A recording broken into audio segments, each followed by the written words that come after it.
every street gang, they live by different codes. And it's like once you become a part of them, that's like a family to them.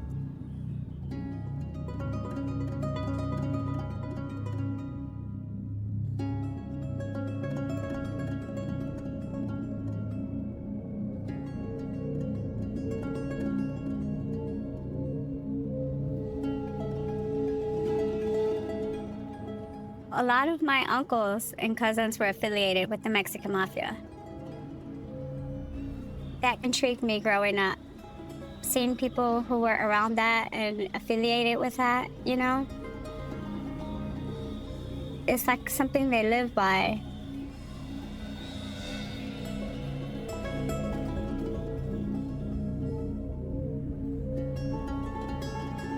Now looking back at it, it's cold and dark.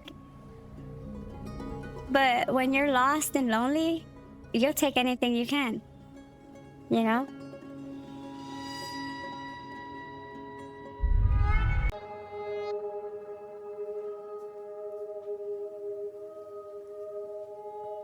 When my mom told me what had happened, I didn't believe it. I think she did what she did because she had 6 kids and she didn't think that there was no other option when there was.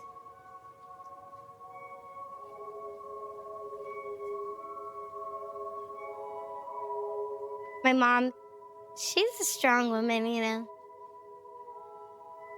Very beautiful. But I think she was vulnerable. And that's my mom and dad when they were younger. In this picture, they look really happy, but this is when my dad would like beat my mom a lot. I'm glad she left our dad when she did, but she was stuck in a cycle that she couldn't get out of. And that led her to meet Daniel.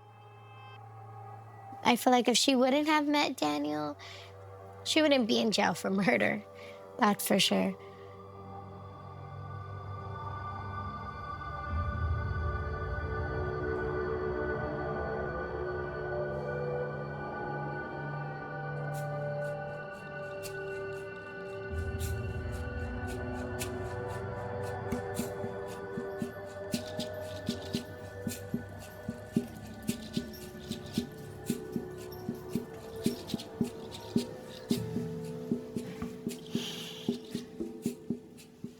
Hi, hello. Yes, I can see you. It's fine.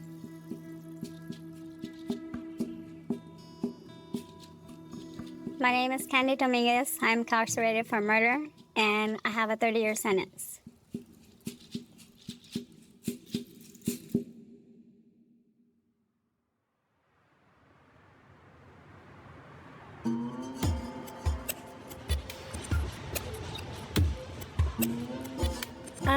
My childhood. Let's see. It was not that great, actually.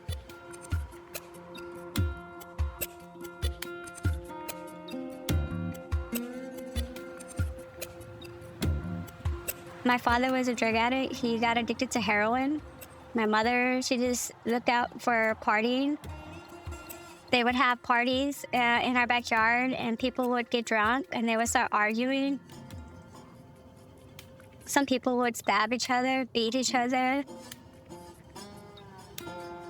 So watching all of this, growing up, it just made us withdraw from our family, withdraw from trying to be accepted by anybody.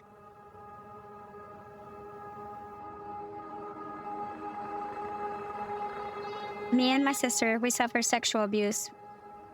That continued on until we were about 7 or 8 years old.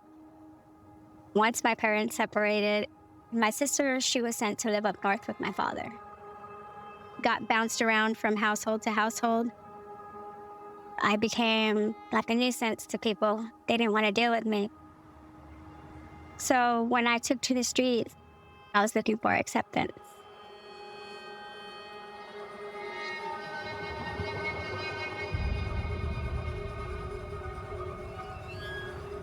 A lot of my friends who were in the streets, their families were affiliated with the Texas Mexican Mafia. And so I was involved with gang members and I sold drugs. It's like once you become a part of them, that's like a family to them. It wasn't a life to live, It wasn't glamorous and fun like people made it seem. But when you're lost and lonely, you'll take anything you can.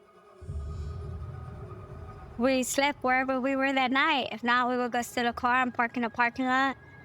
We'll just go park in there and sleep in the cars. And as long as you were alive when you went to sleep and you're alive and breathing when you woke up, then you're good.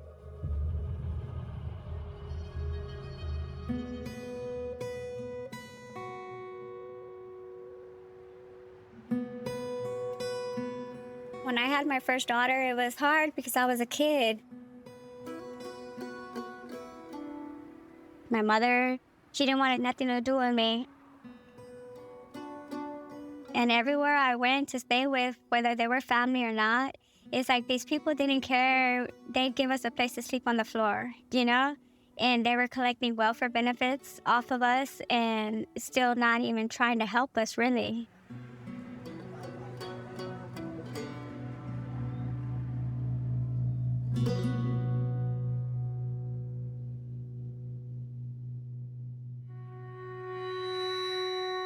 My cousin Jose, we would have starved if it wasn't for him. He would go to McDonald's and jump in the dumpsters and get food that they would throw out and come back and give it to us so we can eat. So if it wasn't for him, we wouldn't have survived. He told us how to make it out of our struggles.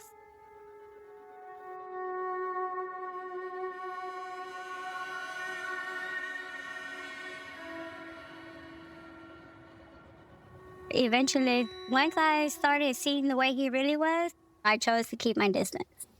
I still had love for him. He's my cousin at the end of the day. And I tried to help him.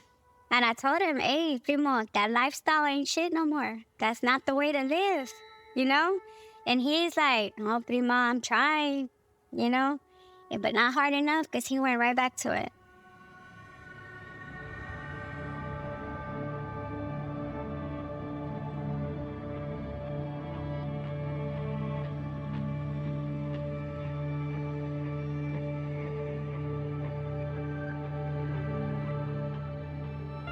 I first got involved with him when I was like 13 years old, going on 14.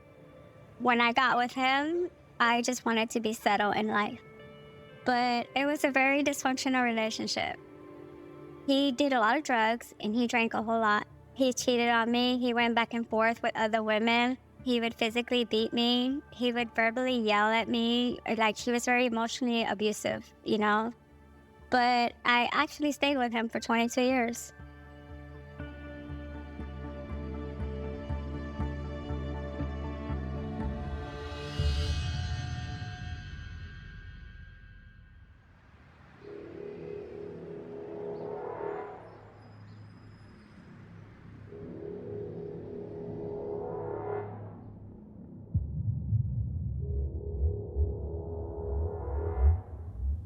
Emotionally, I was really hurt and in a lot of pain, And the only thing that kept me going is thinking that I had to take care of my kids. So when I met Daniel, it was like I can use him to move forward without looking back.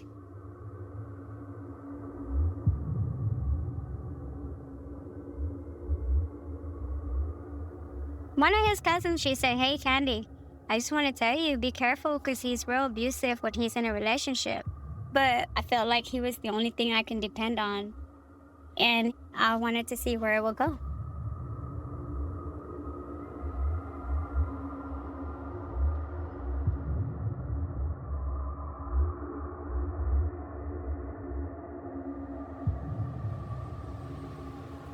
That night, my cousin Jose called me. It was like 3 in the morning, 2 or 3 in the morning. So I was like, hey, he wants to buy some drugs. You want to make some money or what? And he's like, all right, let's go.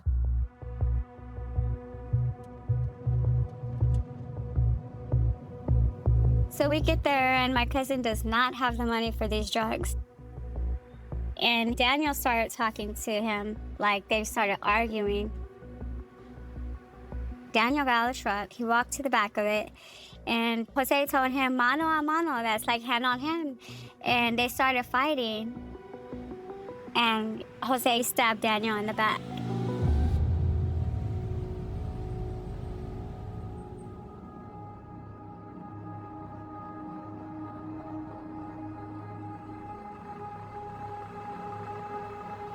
Daniel went to the hospital, and his lung was punctured in 2 different places. He pulled the IV out of his arm, and then we left the hospital. He was so angry. It's like he was thinking I set him up or something. So yeah, I was worried.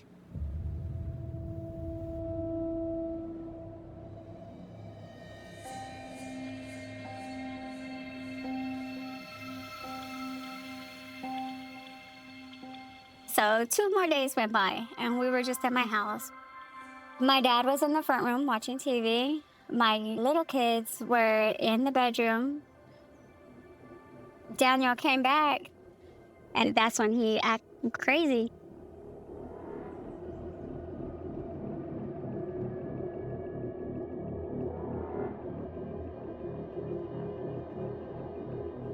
Daniel, he kept telling me about my cousin, Jose, that he was gonna kill him. He was gonna kill him. Daniel didn't seem like he can kill somebody by himself. But around his cousin, Gabriel, he seemed like it was more, okay, he can do something because he had somebody with him. Daniel told me, you go find your cousin today, and if you don't, I'm gonna kill you tomorrow. And he's like, today's the day, Candy. Today's the day you're gonna help me catch your cousin. And I didn't feel like I had no choice.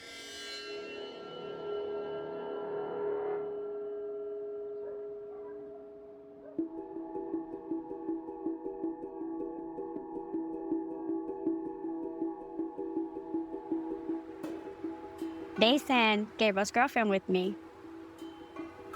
The whole time we left my house, she was on the phone with them. Daniel, he wanted to know what was going on at all times. So we go around the block, and we found my cousin on the corner.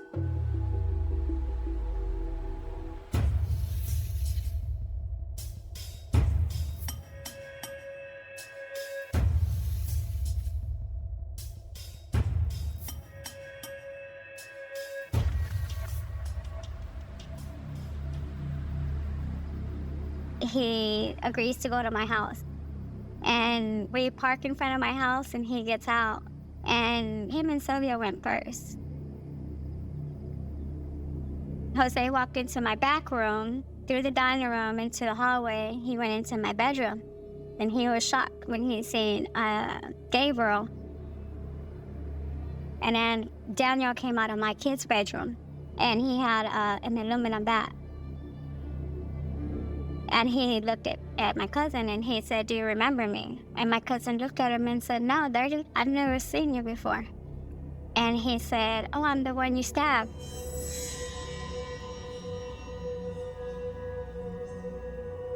And then he hit him with the bat.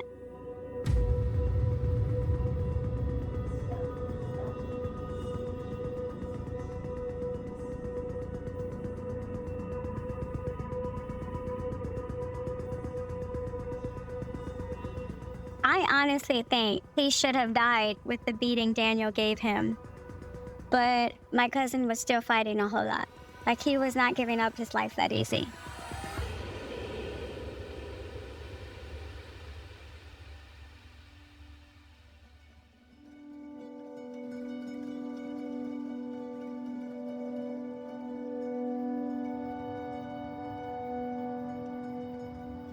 Daniel and Gabriel, they carried my cousin to the back house.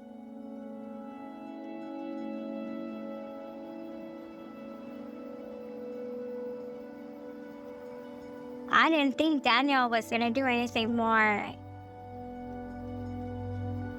But later they said in the court that Jose had a bag over his head, and Daniel was trying to choke him.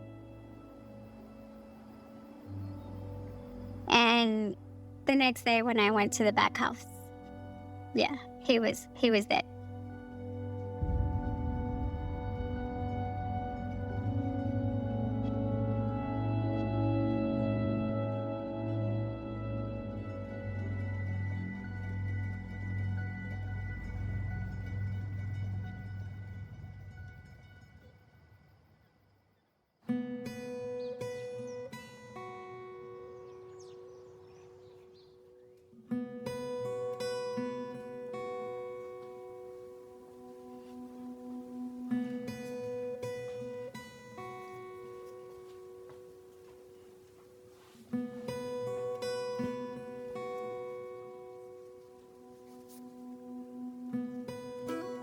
So these photos are before Daniel came into our life.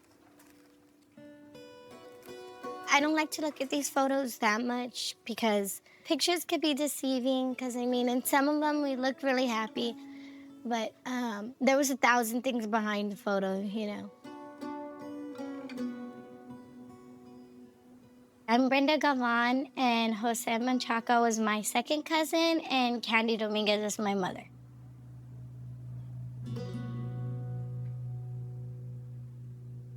We would call Jose Pee-wee. That's what everyone called him. Him and my mom were really close. Growing up, they were almost like brother and sister. Pee-wee was always in and out of trouble, involved in drugs. But he was very protective of us girls in the family. And he was very loving.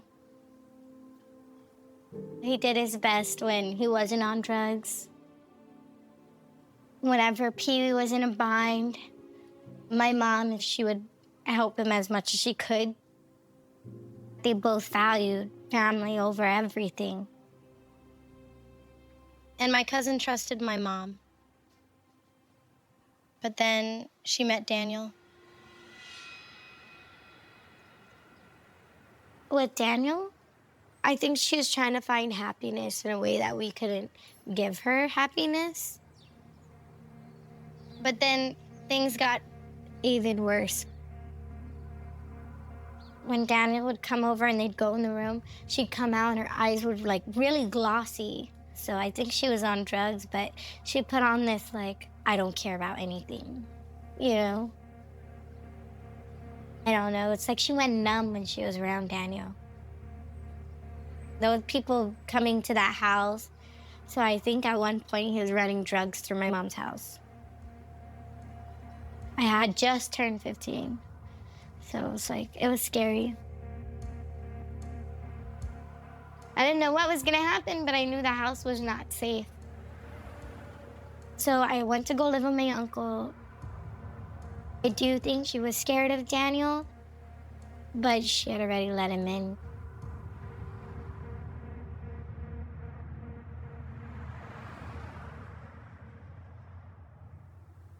My mom never had been in trouble ever. Never would she had killed Pee-wee on her own. But that night, Daniel told my mom she had to choose her cousin or her kids. And she felt like there was no other way.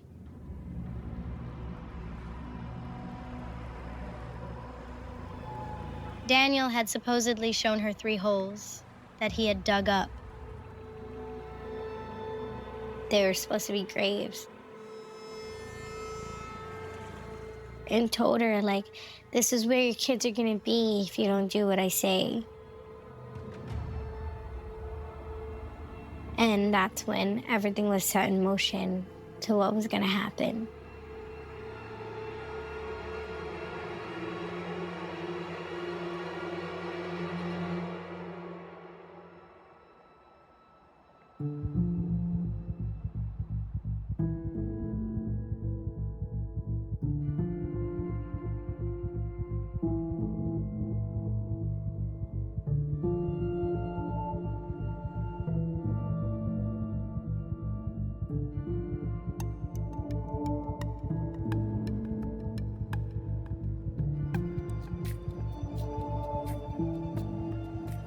The night that this happened, we got called to a house to assist the murder division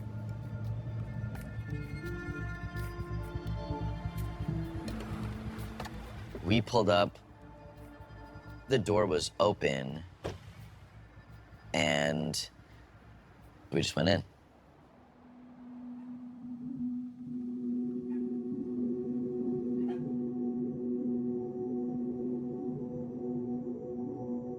Everything, it smelled like, you know, like it had been recently cleaned. Nothing looked absurdly out of place. But we realized that, hey, there's a back shed. So I remember going out the back door, and then as soon as we hit the backyard, that's when I smelled the body.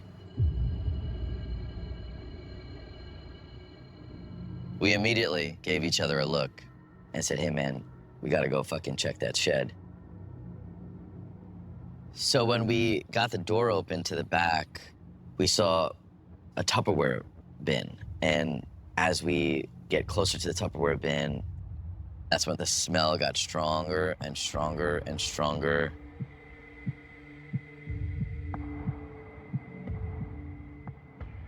My partner was the first one to open it, and then he moved around the black bag to confirm that it was a body, and it was in pieces, in a garbage bag, in a Tupperware box.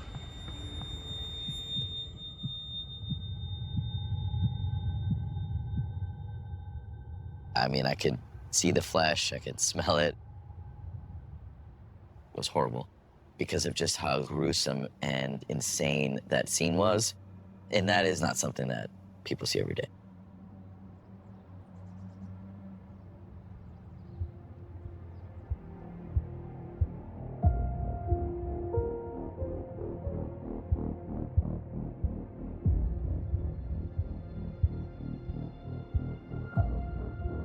Evidence detectives came out.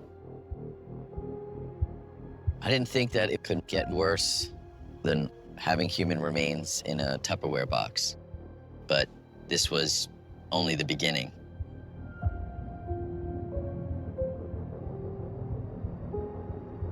We were there for a couple of hours, just with officers in the perimeter, detectives walking around taking pictures. I remember there being a barbecue grill. I remember opening it and looking at it and thinking like, wow, this is a really nice smoker. And I remember closing it, and for a second, I'm like, wait a minute. That is not just like leftover meat. You had a human bone in a barbecue pit.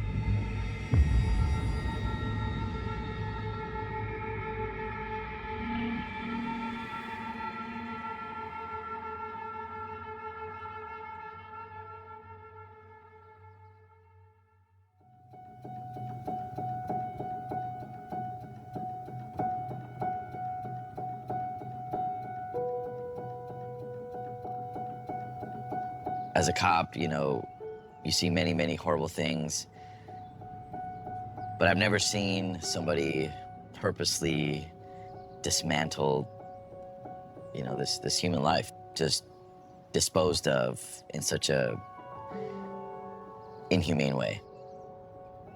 I thought that was pretty bad.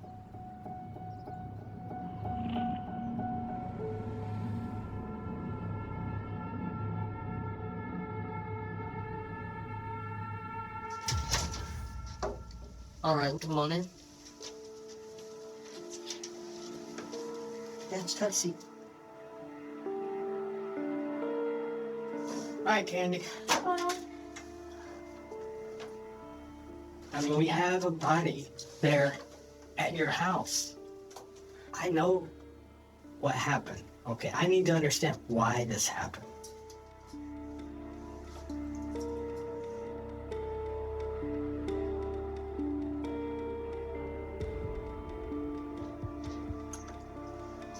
Who are you afraid of? The lawyer killed me. They could kill me if I killed my kids. I don't have nothing to say. Okay.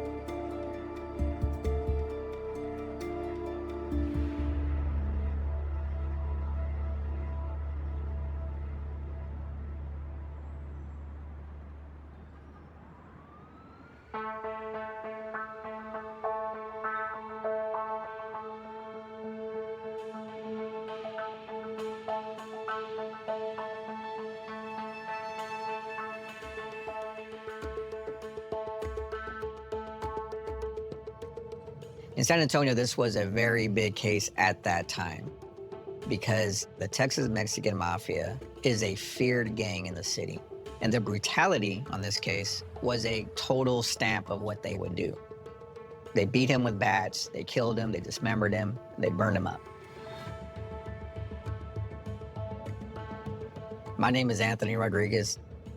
I'm a criminal investigator for the Bexar County District Attorney's Office, and I'm the gang investigator for the office.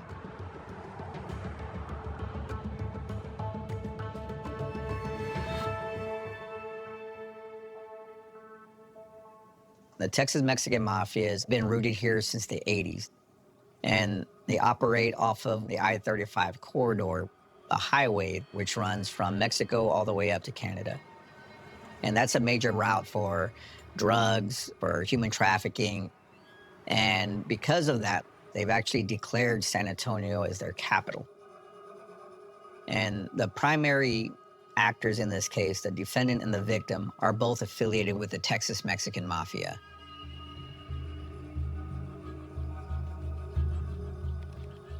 I was brought onto this case to assist the prosecutor with trial preparation, and specifically the prosecution of Daniel Lopez. There were other co-defendants, but that was not the priority at the time. We had read the statements, we had watched the videos, and we did form our own assumptions that Daniel Lopez was the one that actually killed Jose Menchaca. Jose Menchaca was beat within an inch of his life. He was dragged to a detached garage, and it was there that Daniel Lopez put a plastic bag over his face and suffocated him, and that's how he ended up dying. Daniel, so meet again. Daniel Lopez is a member of the Texas Mexican Mafia. However, he's not just a member, he was a ranked member. I have Pee-wee, who was dead, okay? I have all this evidence that's been recovered when I ran the search warrant. He had prior felony convictions. And when you look at a criminal history of a person like this, it's no surprise that they would commit murder. But Daniel Lopez was uncooperative. He would not talk to us.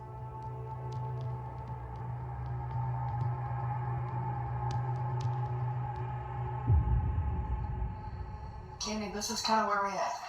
You gonna look at me? I want to have a decent conversation with you, okay? Because like everything that we talked about before has gotten us to this point, okay? Initially, Candy was somewhat uncooperative, but the judge ruled that she should go to jail until the trial began. And eventually, she finally came forward and explained her involvement in the case.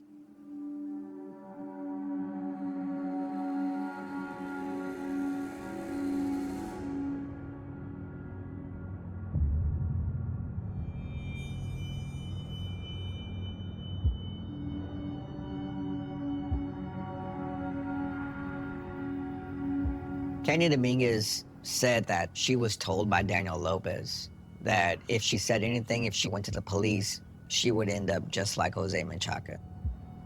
And she had every reason to believe his threats. So learning her role in this case was shocking to me, but at the end of the day, it wasn't a stretch to think that the only female that was surviving in that house at that time would participate in the disposal of the body.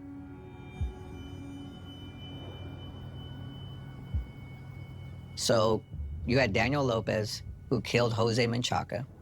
You had Gabriel Moreno, who it was alleged had assisted Daniel Lopez in killing Jose Menchaca. And then you had Candy Dominguez. She did have a role in it, but it wasn't to the degree of the other two. And because her story was needed, she was offered a deal.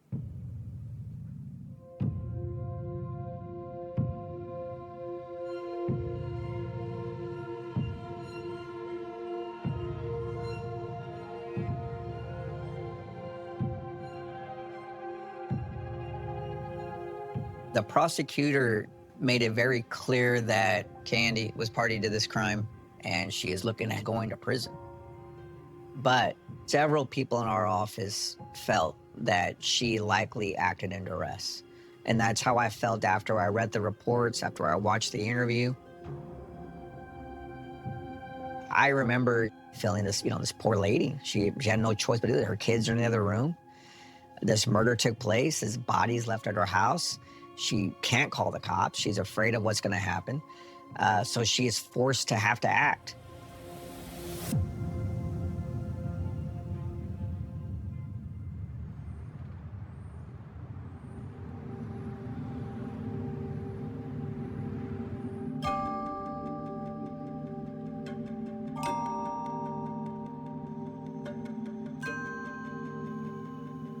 Candy, at least in the eyes of the law, is just as responsible for Jose's death as Daniel Lopez. But in cases involving a gang like the Mexican Mafia, the most common issue you will encounter is uncooperative or reluctant witnesses. So a plea agreement had been made with her in exchange for her cooperation and testimony in trial.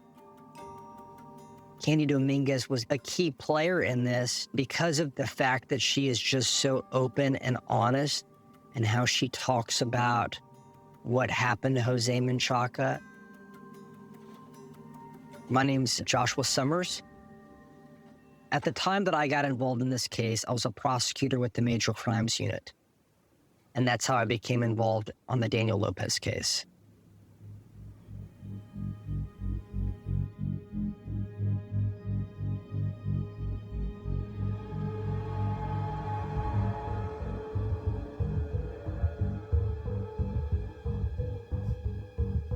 Daniel Lopez had a lengthy criminal history. He was a known member of the Mexican Mafia, and he had a very violent past. But I also discovered that Daniel Lopez had murdered at least one other person before.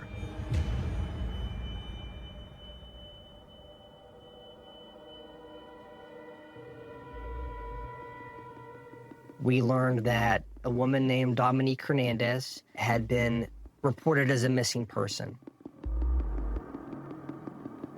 She was known to be dating Daniel Lopez. As I began to delve into the case, we were able to track down a woman that had seen Daniel Lopez burn all of Dominique's remains. Not unlike that of Jose, she was dismembered and her remains were completely burned.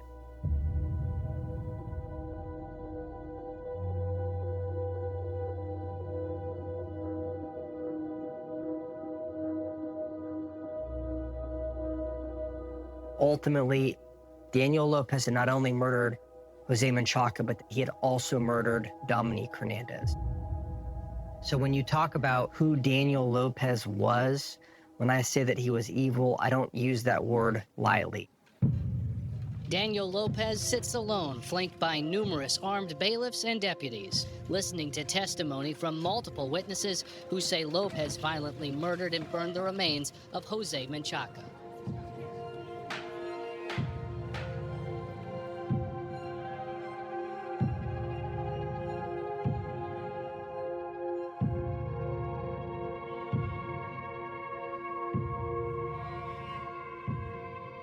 Multiple witnesses say Lopez shot and killed his girlfriend, 24-year-old mother of three, Dominique Hernandez, 2 months before Lopez violently murdered and burned the remains of Jose Menchaca.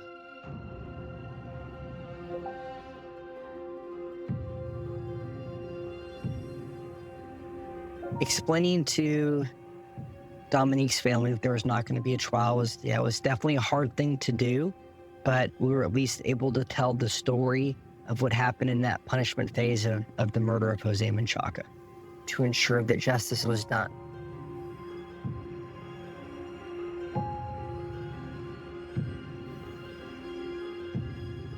I thought that someone as evil and bad as Daniel Lopez certainly deserved a life sentence. Daniel Lopez designed a plan to exact revenge against Jose Menchaca. And he had Candy Dominguez help lure Jose over to her home so that Daniel Lopez could carry out that plan to murder Jose Menchaca.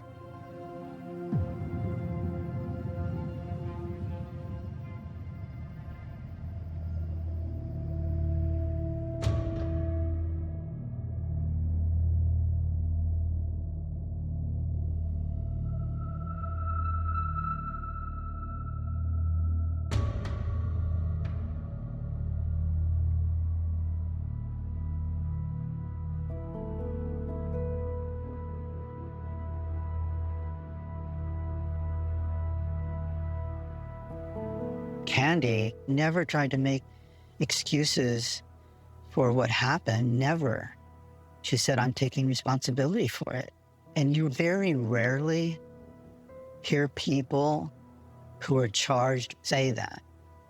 So it wasn't going to be a guilt or innocence case, but it's not black and white. It never is.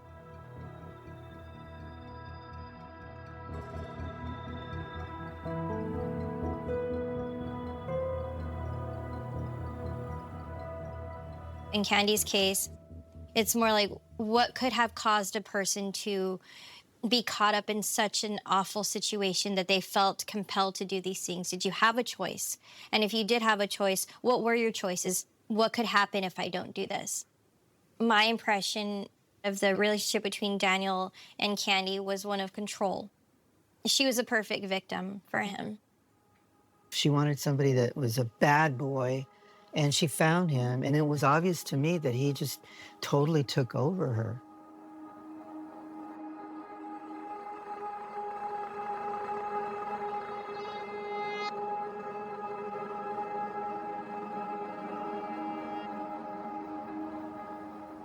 Candy was basically threatened to involve herself, and if Candy hadn't lured her cousin to the house that day, Daniel would have made good on his threat to kill her and harm her children.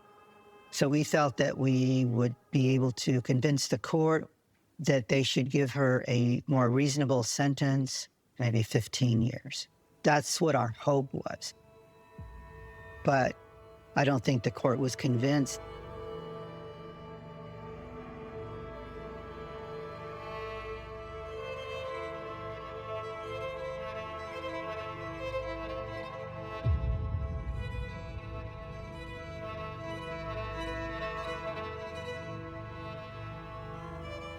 We were disappointed, but she was silent. She was stoic.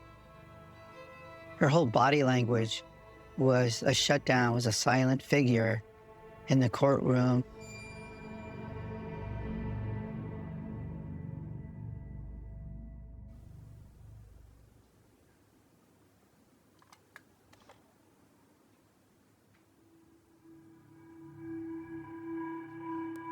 I would never make sense of what I did and what I took part in. So the best thing is to leave it where it's at and continue to move forward. That's all I can do, you know? Because so many lives were affected behind the decisions we made that day. I do feel like I should have gotten time, you know? But I feel like they came for me harder than they did everybody else.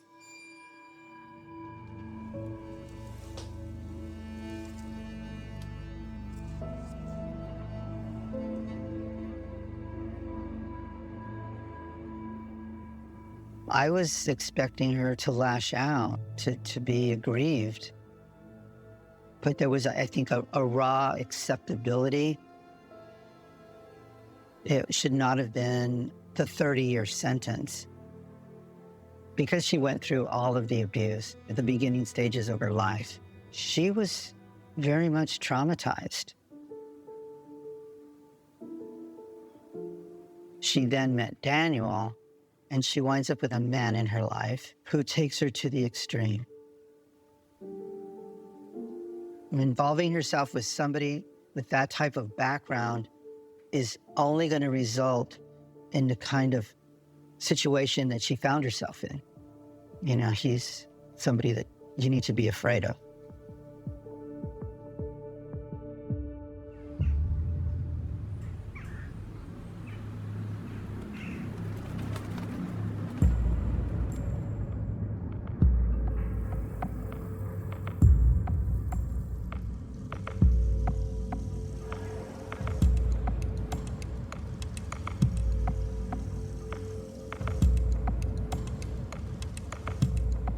Everybody was scared of me, but I'm only one individual in this world. One. Candy, I feel like she set me up, right? Because nobody in this world has seen me kill that man. That's why I'm saying. So how am I being charged with murder? Candy, she showed me a side of her was like, man, this is crazy. Daniel is a very dangerous person, but Candy was worse. I absolutely think Candy was in charge of this whole thing. Quite frankly, she scared me. Candy, she's evil, and that was my biggest mistake ever, trusting her.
Factual frame checked against Texas DPS victim records. The Department of Defense Inspector General report on the Air Force background check failure. And the Justice Department's civil settlement record. The attack occurred at First Baptist Church of Sutherland Springs on November 5, 2017. 26 worshipers, including an unborn child, were killed, 22 others were wounded. And later federal findings addressed how the perpetrator was able to buy firearms despite a disqualifying Air Force conviction. Texas Department of Public Safety 1. Part 1, Introduction, Background. On a quiet Sunday morning in November, Sutherland Springs did not look like a place that would soon be forced into the history of American violence. It was not a city built to absorb national attention, not a place of skyscrapers, bright news helicopters, or crowds moving anonymously through concrete canyons. It was a small community in Wilson County, Texas, set among open roads, low buildings, dry grass, scattered homes, and the familiar distances of rural life, where people often knew one another not through headlines or introductions, but through generations, church attendance, school ties, shared errands, and the simple fact of living near the same roads long enough for faces to become part of the landscape. On November 5, 2017, the morning carried the ordinary weight of a Sunday. The sky above South Texas held the pale brightness of late autumn. The air would not have felt like the postcard winter imagined in other parts of the country. This was Texas, where November can still hold warmth, where sunlight can lie hard across parking lots and church roofs, where pickup trucks pass between fields and two-lane roads with the unhurried rhythm of places that do not expect the world to be watching. At First Baptist Church of Sutherland Springs, people gathered as they had gathered before. Stepping into a small white sanctuary that stood not as an architectural monument, but as a living part of the town's spiritual and social body. The building was modest. That mattered. It was not grand enough to make worship feel distant. It was not designed to overwhelm. It was a place where prayer had a human scale, where voices carried across a room small enough for absence to be noticed, where a person entering late might receive a glance of recognition, where children were not abstract members of a congregation, but specific children with names, habits, parents, grandparents, cousins, and favorite seats. In towns like Sutherland Springs, a church is rarely only a church. It is a memory keeper. It holds baptisms, weddings, funerals, potluck meals, youth events, Bible lessons, holiday programs, whispered requests for help, and the soft choreography of ordinary faith. A hand resting on a shoulder, a hymn book opened, a child shifting in a pew, an older member lowering slowly into a seat. A pastor's voice beginning the work of making the week feel bearable. The horror of what happened there cannot be understood without first understanding that sense of routine and trust. The people who entered First Baptist that morning were not walking into a symbol. They were walking into one of the most familiar spaces in their lives. They came because Sunday was Sunday. They came because worship was part of the week's structure. They came because faith, for many of them, was not a dramatic public identity, but a quiet repetition: wake, dress, drive, greet, sing, listen, pray, return home. Some came as entire families, their lives braided so tightly through the congregation that one loss would never stand alone. The attack that would follow became unbearable not only because of the number of dead and wounded, but because of the concentration of loss inside a tiny community where family names overlapped, where grief did not spread across millions, but landed with crushing weight on streets, relatives, and pews that could not make room for it. To tell this case responsibly, the opening must not begin with the perpetrator. It must begin with the people and the place. It must begin with the sanctuary before the violence, with the ordinary morning before it was broken, with the human fact that those inside the church were not statistics waiting to be counted, but worshipers in the middle of life. Among the victims were children, teenagers, parents, grandparents, married couples, and multiple members of the same extended families. The dead ranged from the very young to the elderly, and the list of names later released by Texas authorities showed the breadth of the wound. People in their 70s, people in middle age, people barely old enough to begin school, and an unborn child whose life was counted among the dead because the attack did not stop at one generation. A church massacre often becomes discussed in terms of security, weapons, response times, warning signs, and policy failures, and all of those matters are important. But before analysis, there must be recognition. A 5-year-old girl was not a debate. A 14-year-old pastor's daughter was not a symbol. Elderly worshippers were not background figures. Families with shared last names were not entries in a report. They were people who had arrived in a place of worship expecting the old promises of that place to hold: peace, prayer, community, and the thin but powerful shelter of being together. First Baptist Church of Sutherland Springs was the kind of congregation where the line between church family and blood family could blur. A small church often operates through intimacy. There are no crowds large enough to hide in. Joy and hardship become known. When someone is sick, others hear. When a family is struggling, meals appear. When children grow, older members watch them from pews and remember when they were small. Faith in such a setting is not only spoken from the pulpit, it is practiced through casseroles, phone calls, repairs, rides, visits, and attendance. The sanctuary becomes a room where private burdens can be carried collectively. That is why the attack's setting magnified the horror. Violence in any place is terrible.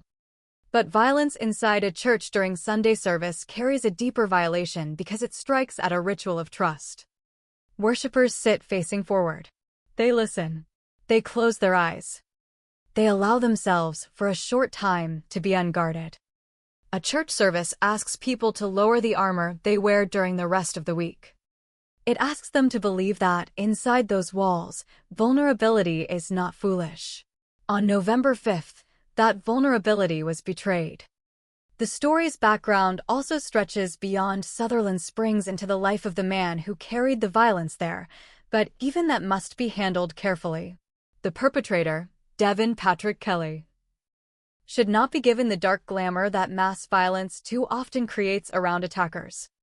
His name belongs in the record because history requires accuracy, but the story should not orbit him. He was a former Air Force member with a documented history of domestic violence and a disqualifying conviction that should have prevented him from legally buying firearms. Federal investigators later found that the Air Force failed to submit required information to the FBI, a failure that allowed him to pass background checks and purchase weapons from licensed dealers. That bureaucratic fact is not a footnote. It is part of the background because mass casualty events are rarely made from one moment alone. They are often preceded by warning signs, institutional gaps, ignored violence, paperwork failures, and private patterns that later look enormous in hindsight. Before Sutherland Springs became a place of mourning, before emergency vehicles filled the roads, before families waited in terror for names, the systems designed to block a dangerous person from weapons had already failed. The perpetrator's history was marked by domestic abuse, threats, conflict, and instability. And investigators later emphasized that the attack was connected not to a religious hatred of the congregation itself, but to a domestic dispute involving his extended family ties. That distinction does not lessen the crime, it clarifies the pathway. The people in the church became targets in a storm that had gathered elsewhere. In the private world of domestic violence and personal grievance, then moved outward into a public sacred space. This is one of the most important background lessons of the case. Domestic violence does not always remain contained behind the door where it begins. It can expand. It can move from spouse to child, from family to workplace, from home to community, from private rage to public catastrophe. In Sutherland Springs, the warning signs were not abstract. They belonged to a person whose violent history should have mattered more to the institutions responsible for record-keeping and prevention. Yet on that Sunday morning, those failures were invisible to the worshippers.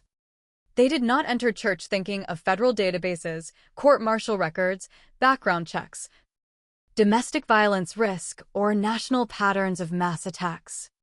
They entered thinking of worship, of family, of Sunday routine, of the service beginning inside a small sanctuary in a small town. The contrast between those two realities is what gives the opening its terrible tension. Above the congregation was an ordinary roof. Beneath the ordinary roof was a community at peace. Beyond the walls, a history of violence was approaching. Sutherland Springs itself was not prepared to become a national reference point. Small towns often become known to outsiders only through catastrophe, a cruel transformation in which a place with countless ordinary memories is reduced to one event. Before the attack, Sutherland Springs was a lived place, not a headline. People drove through it, worshipped in it, raised children near it, visited neighbors, worked, worried about bills, repaired things, attended services, and marked time through school years, church calendars, and family gatherings. After the attack, its name would be spoken by presidents, governors, reporters, investigators, lawyers, security consultants, and grieving relatives. The town would be measured by numbers: 26 dead, 22 wounded, a congregation devastated, families shattered. But numbers are blunt instruments. They can show scale, but not texture. They cannot show what happens when one family loses several members at once, when a pastor is away and learns his daughter is among the dead, when survivors carry injuries that change the rest of their lives. when pews become associated not with hymns but with absence, when the church building itself becomes too painful to preserve for some and too sacred to demolish for others.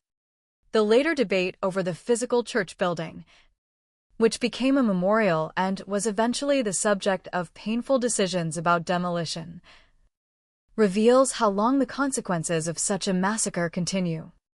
A building can hold memory, but it can also hold trauma. For some families, preserving the sanctuary may feel like preserving witness. For others, seeing it remain may feel like being forced to pass the wound each day. This conflict is not simple because grief is not uniform.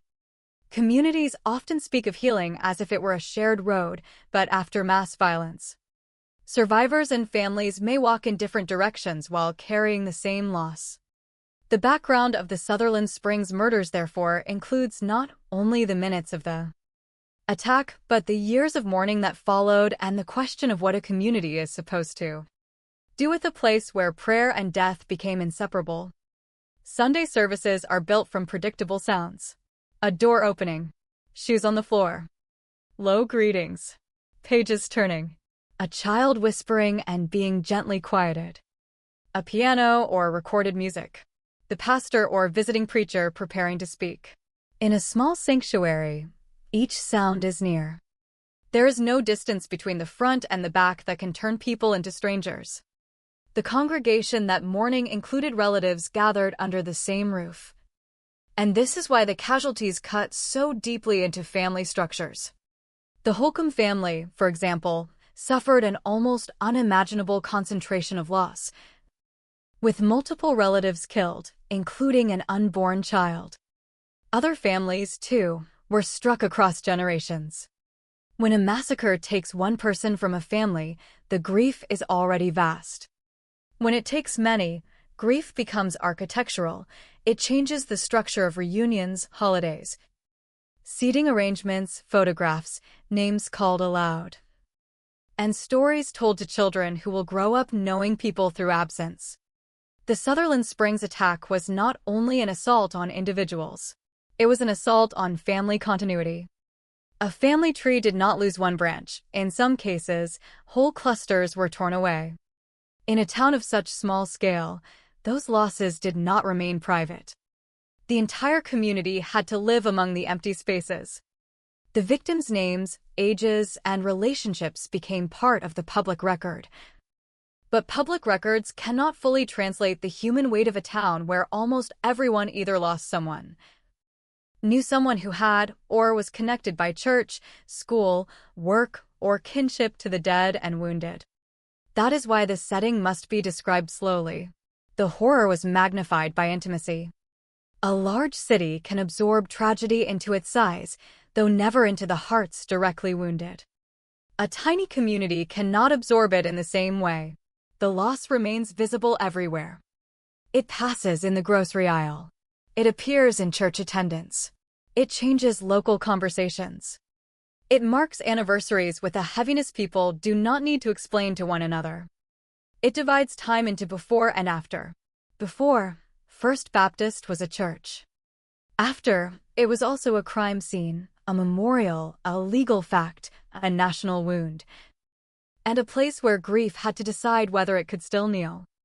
The broader American background is equally important.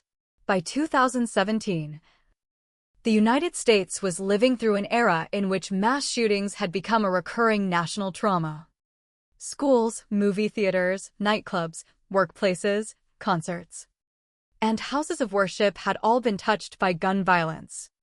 Each new attack entered a cycle that had become grimly familiar. Breaking news. Casualty counts changing by the hour, officials holding press conferences, witnesses describing chaos, families searching for names, politicians offering condolences. Arguments over gun laws and mental health, profiles of the perpetrator, stories of heroism, funerals. Then the slow fading of national attention as the affected community remained behind with the wound. Sutherland Springs came only weeks after the Las Vegas concert massacre. At a time when the country had barely finished absorbing one scale of horror before another arrived in a completely different setting. The shift from an outdoor concert crowd to a rural church sanctuary showed how unpredictable the geography of mass violence had become. No setting felt exempt. Places associated with joy, study, worship, labor, and entertainment all seemed vulnerable. But the church setting struck a distinct nerve because it challenged not only public safety but sacred safety. For believers, a church is not simply a meeting hall. It is a place where fear is supposed to be answered by faith, where sorrow is given language, where people bring the parts of life they cannot manage alone. When violence enters that space, it does not only injure bodies. It injures meaning. It asks a congregation to return, if it can, to the same spiritual vocabulary after that vocabulary has been tested by blood, sirens, and silence. The background of First Baptist also includes leadership and absence. Pastor Frank Pomeroy and his wife were reportedly away that morning, and their 14-year-old daughter Annabelle was among the victims. That detail carries a pain difficult to frame because it contains the unbearable accident of absence. Parents away from the church they served, a daughter present among the congregation, and a phone call or message that turned ordinary distance into lifelong devastation. In any mass casualty event, the living often revisit the small decisions that placed them elsewhere or placed loved ones inside. Why was I away? Why did they go that morning? Why did one person stay home and another attend? These questions are not logical inquiries. They are grief trying to negotiate with time. The Pomeroy family's loss became one of the most visible faces of the tragedy. But they were not alone in that kind of impossible arithmetic.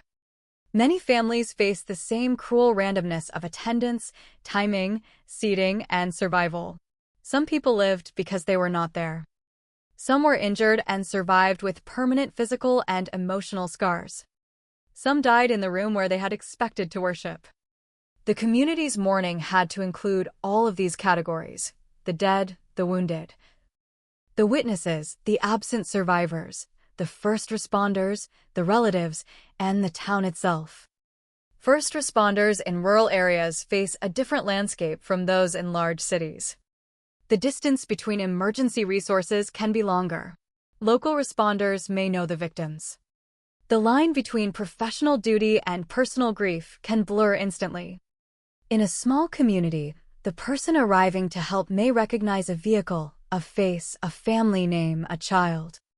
The emotional cost of response is therefore part of the background. Sutherland Springs was not only a law enforcement event. It was a mass casualty scene in a place where the trauma would be personal for many of those asked to act with professional composure.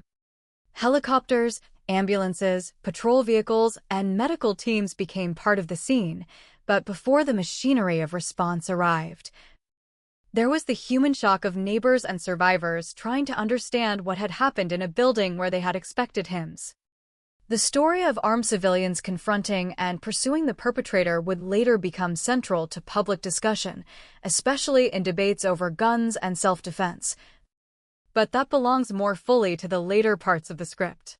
In the background, what matters is that the town's response emerged from the immediacy of rural proximity.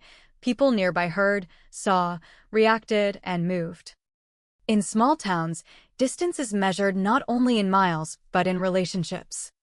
The people who respond first are often not strangers in uniform, but neighbors who happen to be close enough when the unimaginable begins.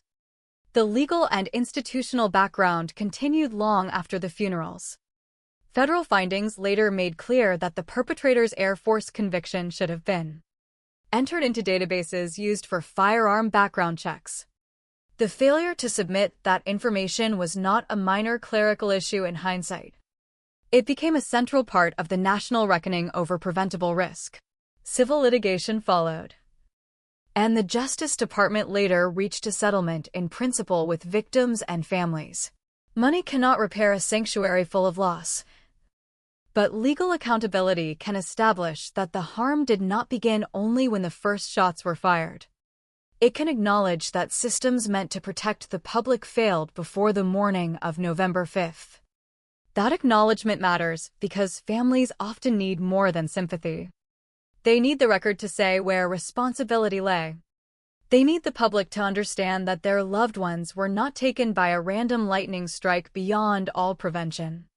They were killed in a chain of events that included human choices, institutional omissions, and warning signs that did not produce the barriers they should have. This does not lessen the perpetrator's responsibility. It broadens the frame of consequence. True crime storytelling must be careful here. To analyze prevention is not to move blame away from the killer. It is to recognize that society often has chances, sometimes small and sometimes clear, to interrupt violence before it reaches a room full of worshippers. The Sutherland Springs case forces that question into painful focus. What does a country owe to communities like this before the attack, not only after?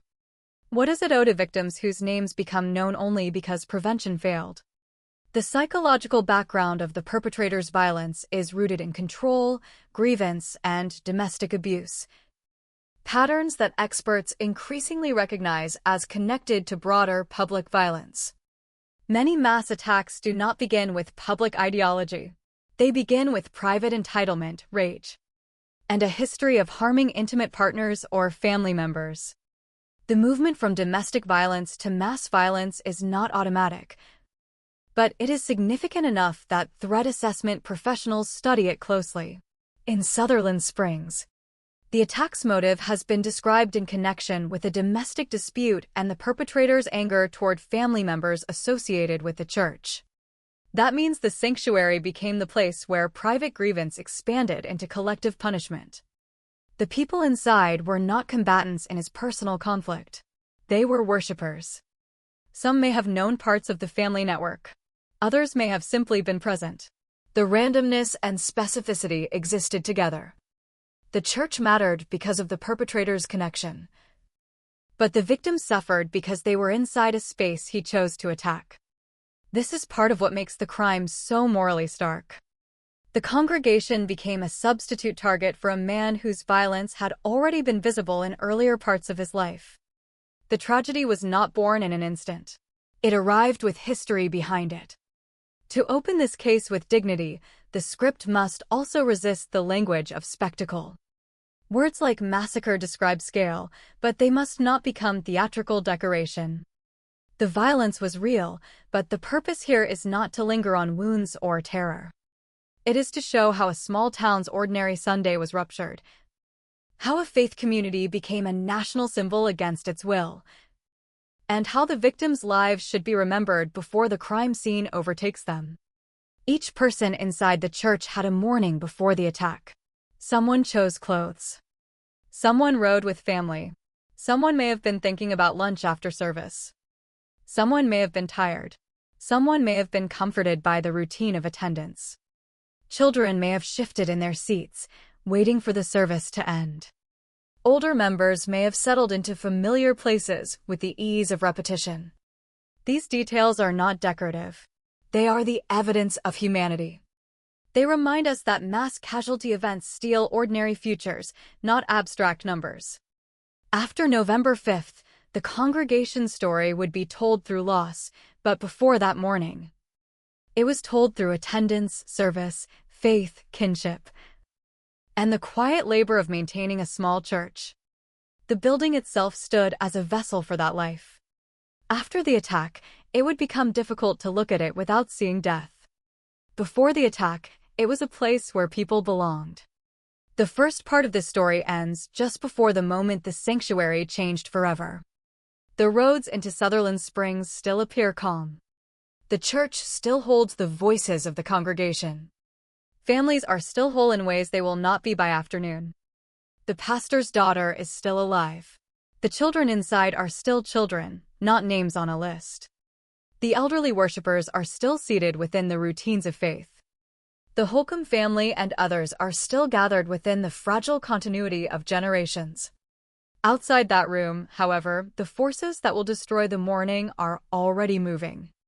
A man with a violent past, weapons he should not have been able to purchase, grievance sharpened into action, and institutional failures that will later be examined in reports and lawsuits, but cannot reach backward in time.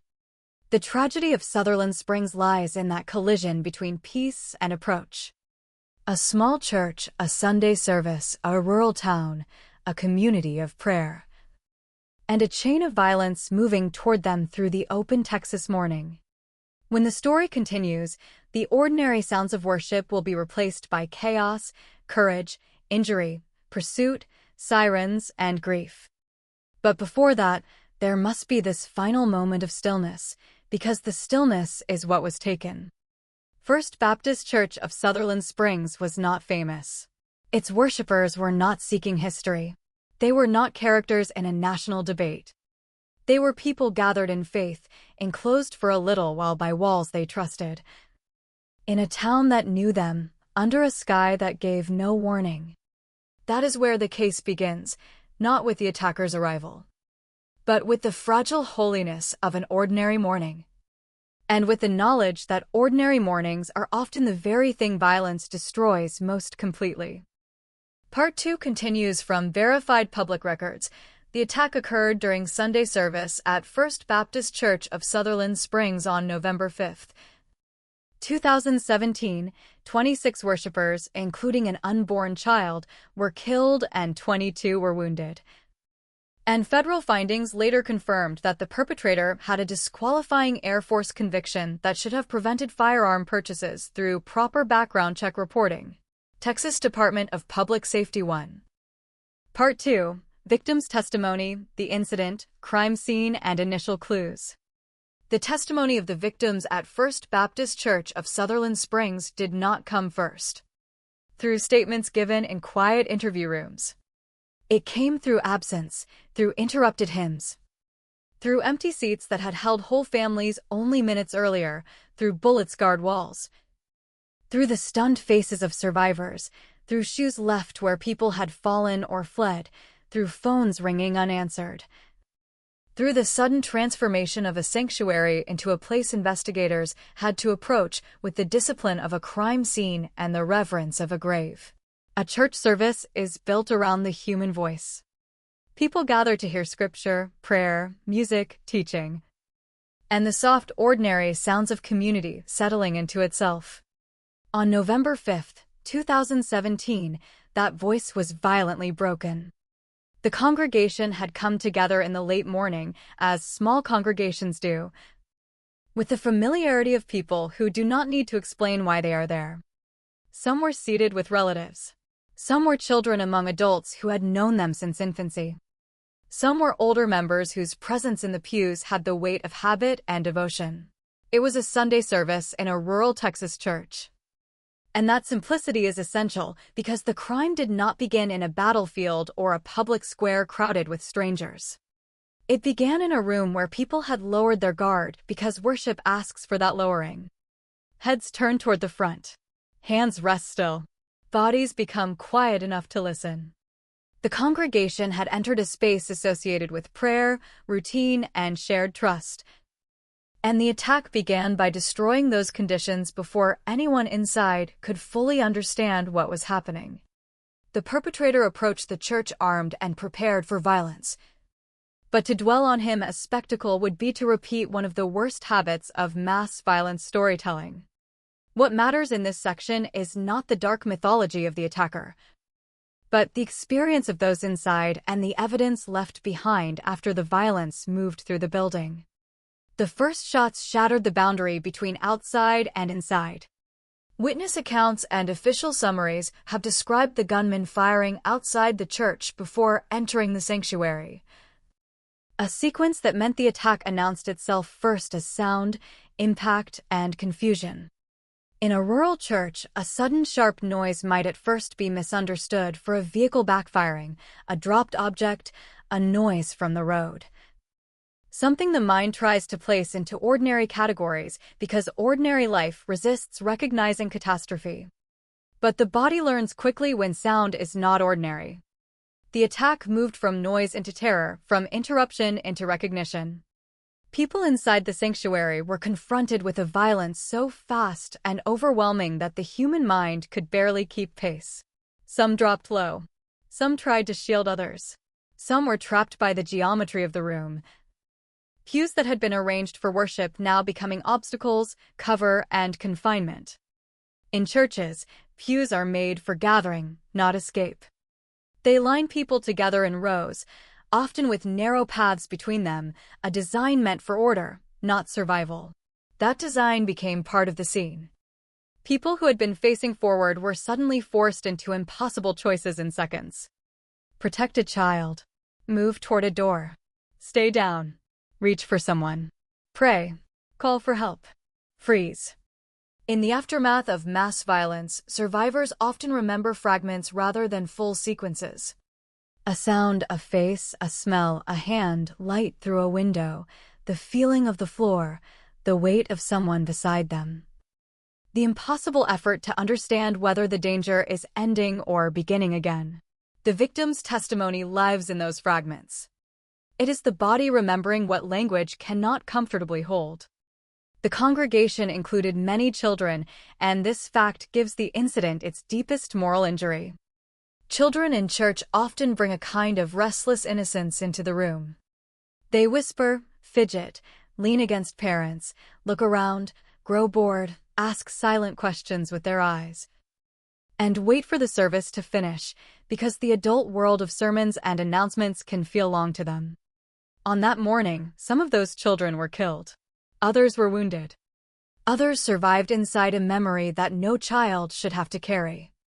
The official victim list later released by Texas authorities recorded ages and names, but a list can only create the outline of loss.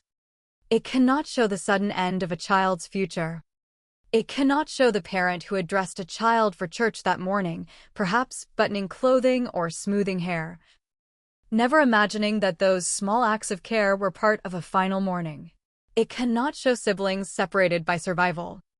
It cannot show grandparents who had expected to worship among family and instead became part of a family's permanent grief. Among those killed were multiple members of the same families. And the concentration of loss inside First Baptist created a crime scene that was also a collapsed family map. The dead were not scattered across disconnected households. They were bound by blood, marriage, church membership, friendship, and town life. This meant that the incident did not create 26 isolated griefs. It created overlapping griefs that crashed into one another. A person mourning one victim might be mourning several. A funeral might carry more than one absence. A family photograph might suddenly become unbearable because too many faces in it belonged to the dead. The attack continued inside the church with a speed that investigators and later public reports would describe in terms of minutes. But minutes in such a setting do not feel like ordinary time. Time stretches under terror. A few seconds can contain entire lives of thought. The sanctuary became a place of impact, movement, screaming, silence, and survival instincts. People took cover beneath or between pews. But the structure of the room offered little protection against a determined attacker using a rifle. In later safety discussions, the attack would be studied for response, vulnerability, church security, armed intervention, and the speed of mass casualty events. But inside the moment there was no policy debate. There were only people trying to live. Some of the wounded would later carry injuries that changed their bodies permanently. Being wounded in a mass shooting does not end when the bleeding stops.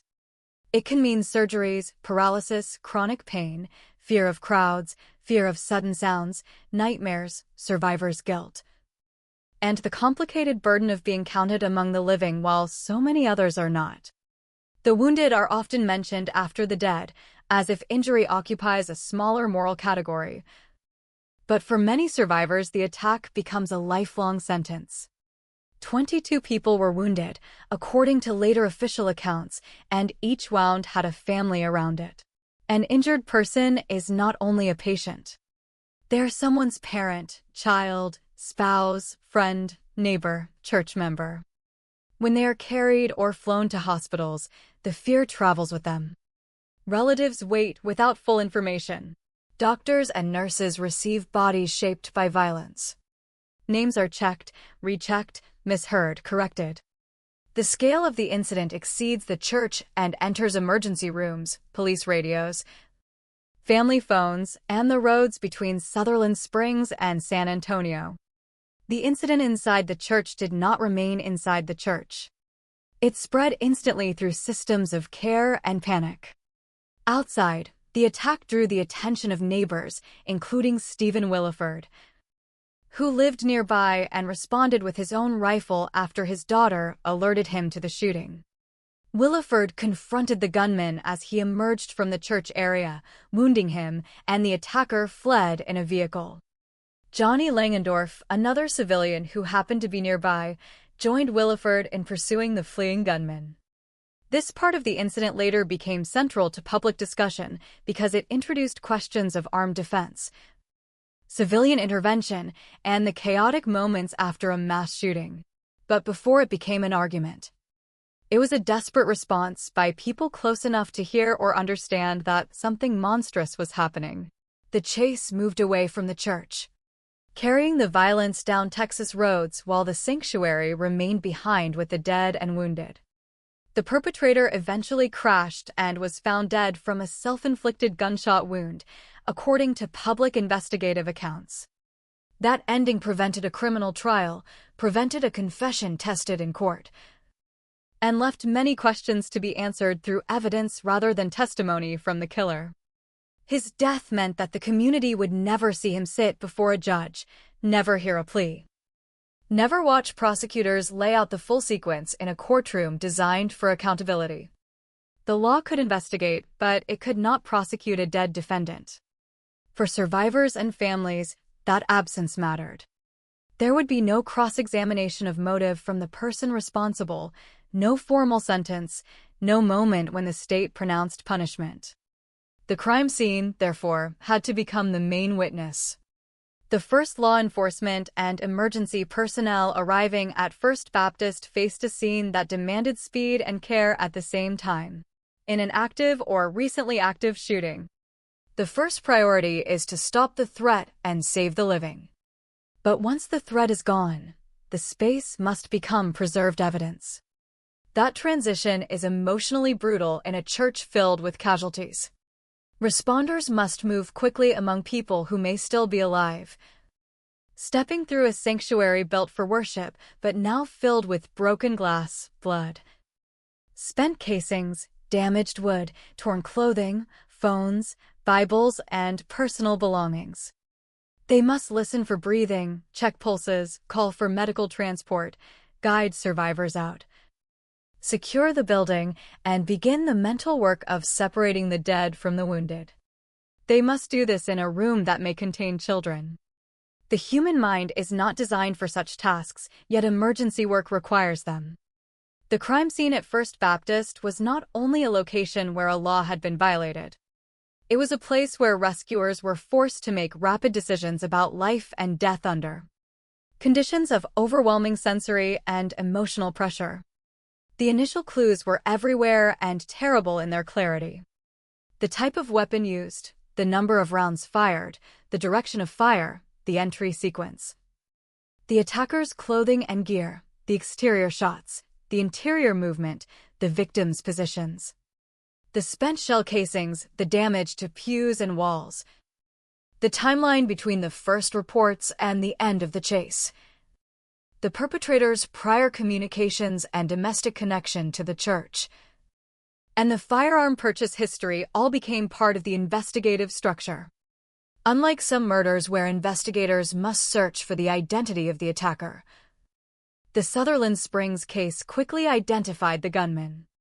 The deeper mystery was not who had fired, but how the chain of prevention had failed, how the congregation had become the target of a private grievance, and how the physical and emotional damage could be understood in a way that honored the victims rather than turning the attacker into the center of the story.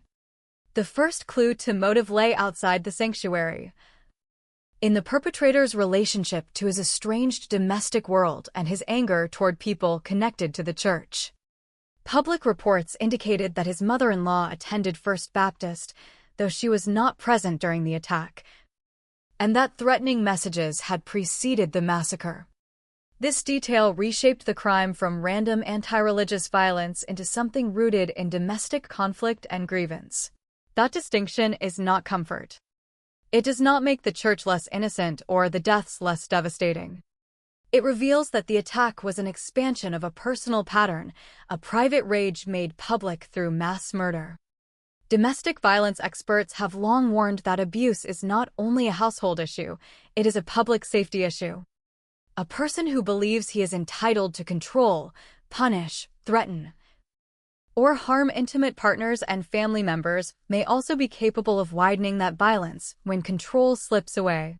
In Sutherland Springs, the congregation became the wider target of a man whose history should have marked him as dangerous long before he reached the church doors. The second major clue lay in the institutional record. The perpetrator had been convicted by court-martial while in the Air Force for assaulting his wife and stepson, and the conviction should have been reported to the FBI database used in firearm background checks. The Department of Defense Inspector General later reported that the Air Force failed to submit the required information. That failure allowed him to purchase firearms from licensed dealers when he should have been blocked. In the first hours after the shooting, families were not thinking about reporting systems, federal databases, or military paperwork. They were waiting for names. They were looking for loved ones. They were trying to understand whether a person had survived. But as the investigation unfolded, the paperwork failure became one of the most important clues to the larger story. It showed that the road to the church had passed through an avoidable institutional gap. The weapon in the attacker's hands was not simply the product of one person's intent. It was also the product of a system that had failed to carry a disqualifying record from one part of government to another. This is where the crime scene expanded beyond the church walls into offices, databases, policies, audits, and later lawsuits. Evidence can be physical, like casings on a floor. It can also be administrative, like a missing record that should have stopped a sale. Both mattered. The third clue lay in the pattern of victims. The dead and wounded showed the attack's indiscriminate cruelty inside a chosen location. The perpetrator may have been driven by a domestic connection, but the people harmed were the congregation present at that hour. This matters psychologically because mass violence often combines a specific grievance with generalized punishment. The attacker chooses a place connected to his anger, then destroys whoever happens to be there. The victims become, in the offender's mind, symbols or substitutes, stripped of individuality in the moment of attack. A respectful script must reverse that erasure. The official list of the dead includes names such as Robert Scott Marshall and Karen Sue Marshall, Keith Allen Braden, Tara McNulty, Annabelle Pomeroy, Peggy Warden, Dennis, and Sarah Johnson. Lula White, Joan Ward and Young Brooke Ward, Robert and Shunny Corrigan, and many others, including members of the Holcomb family and an unborn child. To speak the names is not to turn the script into a list, but to push back against the flattening effect of casualty numbers. Each name belonged to a person who entered church with a story already underway. Some had decades behind them. Some had only a handful of years. Some were connected by marriage, some by parenthood, some by shared worship. The clue in the victim pattern was not only tactical, it was communal. The killer had struck a living network. The crime scene, therefore, included relationships. Investigators could photograph the room, count evidence markers, collect casings, map trajectories, and document damage. But they also had to understand that every position inside that room represented a person embedded in a family and a town. The fourth clue came from the rapid civilian confrontation after the attack. Williford's intervention and the subsequent pursuit with Langendorf showed that the attacker did not leave the area unchallenged. This affected the timeline and the end of the incident. It also shaped public interpretation. Some would later see the armed response as evidence that civilian gun ownership can stop greater harm. Others would argue that the deeper issue was how the attacker obtained weapons despite a disqualifying conviction. Both debates emerged from the same sequence, but for the victims inside the church. The debate could not undo what had already occurred. The confrontation mattered because it helped end the attackers' movement and prevented whatever additional violence might have followed. Yet it also came after the sanctuary had already suffered catastrophic loss. That is the painful balance. Courage can interrupt violence, but it cannot resurrect the dead. The heroic actions of those who responded outside the church deserve recognition. But they do not erase the failures that allowed the attacker to arrive armed in the first place. The fifth clue was silence, the terrible silence after the gunfire ended. Mass violence scenes are often described through sound, but the aftermath has its own soundlessness. After the shots, after the screams, after the urgent commands, after the sirens begin to form in the distance, there is a kind of stunned absence in which the mind tries to return the world to its previous shape and cannot. The sanctuary that had held worship now held evidence markers. The floor that had supported prayer now had to be documented inch by inch. The pews that had gathered families now separated investigators from bodies. Light still entered the building. The walls still stood. The objects of worship remained, but their meaning had been violently altered. This is one of the hardest truths about crime scenes in sacred spaces. The physical place survives, but its emotional identity is changed. A sanctuary does not stop being a sanctuary, yet it also becomes a record of violation. For the people of First Baptist, that double identity would persist long after investigators finished.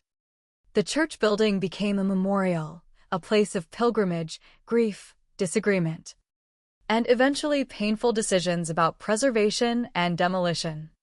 But on the day of the attack, it was first a scene of mass death. And the initial clues were embedded in the very materials of the room.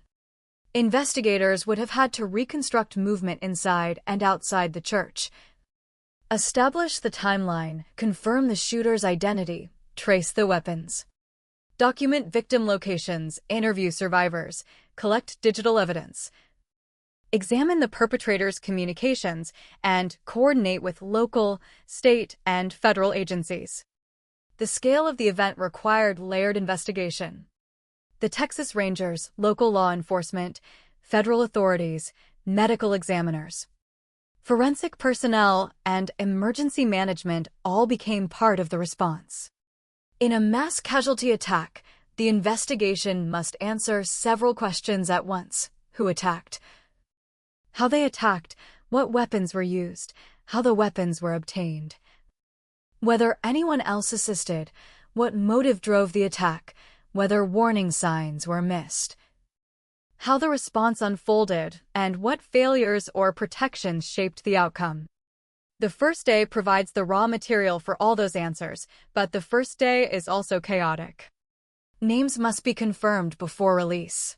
Families must be notified. Rumors must be controlled. Witnesses must be separated and interviewed while they are traumatized. Hospitals must identify patients. Officials must speak to the public without getting ahead of facts. In Sutherland Springs, the smallness of the community made that work more intimate and more painful. A casualty list in such a town is not abstract paperwork. It is a record of neighbors. It is a record of people known to those gathering the facts. The emotional difficulty does not remove the need for precision, it makes precision heavier. The victim's testimony in this case also came through survivors who later described the attack and through the simple fact of survival itself. Some survived by chance, by position, by injury that did not become fatal, by the actions of others, or by circumstances no one could control. Survival after mass violence can feel like a blessing and a burden at once. A survivor may ask why they lived when someone beside them did not. They may replay where they sat, when they moved, what they heard, whether they could have helped, whether a different choice would have saved someone else. These questions are often merciless and often unanswerable. The wounded and surviving witnesses became living archives of the incident, but every retelling required them to reopen the room in memory. The public sometimes asks survivors to speak because testimony helps others understand. But testimony has a cost. Each account is not simply information, it is a person returning to the worst minutes of their life. In a respectful telling, the survivor's voice should never be treated as dramatic material alone. It is evidence, yes, but it is also pain. The dead testified differently. They testified through the pattern of where they were found, through medical findings, through the ages on the victim list, through the family connections that showed the attack's generational reach. The youngest victims turned the case into a national wound. The older victims reminded the country that the church had been a place of lifelong devotion. The unborn child represented a future that had not even reached birth. The family clusters revealed that the killer had done more than end individual lives. He had altered bloodlines, holidays, and family memory. These are not sentimental observations. They are central to understanding the crime's impact. A massacre in a tiny church is measured not only by numbers, but by density. In a large population, 26 deaths are horrifying. In a tiny community, 26 deaths can feel like the removal of an entire section of communal life. The incident did not simply create mourning. It changed the social architecture of Sutherland Springs. The crime scene and initial clues also forced investigators to confront the intersection of ideology and personal grievance. Early in many mass shootings, the public searches for a single motive: terrorism, hate, mental illness, domestic dispute, revenge, ideology, notoriety. But real motive often resists a single label. In Sutherland Springs, officials emphasized the domestic dispute connection, particularly threats involving the perpetrator's mother-in-law, rather than a broad attack on religion. Yet the location was still a church, and the victims were worshippers. The spiritual setting cannot be separated from the trauma. Even if the motive was not primarily anti-Christian ideology, the congregation was attacked while worshiping, and that fact shaped the national meaning of the crime. A domestic grievance became a church massacre because the chosen location was a church. The killer's personal rage was enacted in a sacred communal space, and the result was that the entire faith community became the site of punishment. This blending of private motive and public sacred violence is one reason the case remains so disturbing. It shows how the boundaries between home conflict and community safety can collapse without warning. As the first day moved into evening, Sutherland Springs entered the phase every mass casualty community dreads: official confirmation. Names began to separate from uncertainty. Families learned who was dead, who was wounded, who had survived. The state released victim information. Reporters arrived. The town's roads, usually ordinary, carried convoys of law enforcement, media, and mourners. The church became a place people saw on screens across the country. But inside the community, the knowledge was not mediated by television. It was direct. Someone's phone call did not come. Someone's relative was at a hospital. Someone's child was gone. Someone's pastor had lost a daughter. Someone's family had lost many. The initial clues, by then, were no longer just investigative. They were emotional clues to the scale of the future. The empty pews would say what had happened. The funerals would say what had happened. The memorials would say what had happened. The legal claims against the federal government would say what had happened. The later debate about the building would say what had happened. The town would carry the scene forward even after the evidence was removed. This is how a crime scene can outlive its physical boundaries. First Baptist Church of Sutherland Springs became a crime scene for investigators. But for survivors, it became a place inside the body. The mind returns there through sounds, anniversaries, smells, roads, weather, worship songs, news updates, and the simple sight of a church door. The incident on November 5th lasted minutes. The testimony of victims and survivors has lasted years. The initial clues revealed a crime of extreme public violence rooted in a private history of abuse and institutional failure. They revealed a congregation caught in the open vulnerability of worship. They revealed civilians who moved toward danger after the attack began. They revealed a perpetrator who was quickly identified but not brought to trial because he died after fleeing. They revealed a system that had failed to record disqualifying information that might have blocked his firearm purchases. They revealed a town too small to distribute grief lightly. Above all, they revealed the moral center of the case. People gathered for peace were met with violence. And the evidence left behind demanded that the world understand not only how they died, but how they had lived together before the attack. Part 2 ends in the aftermath of the first response, with the sanctuary secured, the dead counted, the wounded carried toward care, the attacker gone, and the investigators beginning the long task of turning chaos into a record. But no record can fully restore the mourning. It can document the casings, trace the weapon, establish the timeline, name the dead, identify the failures, and describe the courage of those who responded. It can say that 26 worshippers, including an unborn child, were killed and 22 others were wounded.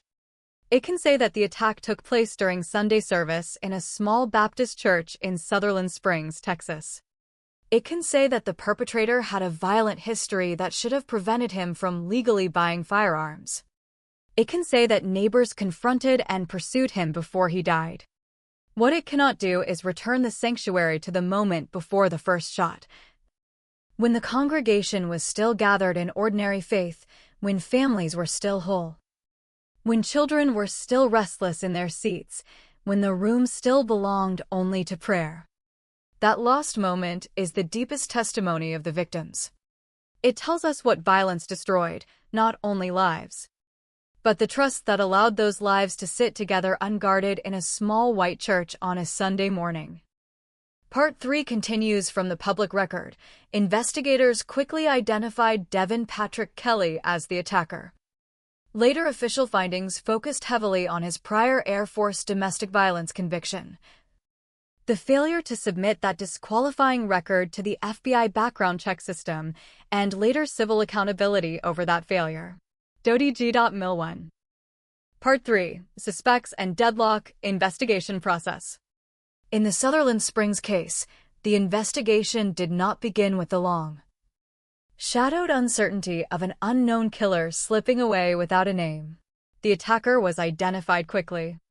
He did not disappear into a city, did not hide behind aliases for years, did not force detectives to build a suspect from a partial fingerprint or a whispered description. His name, Devin Patrick Kelly, entered the record almost immediately.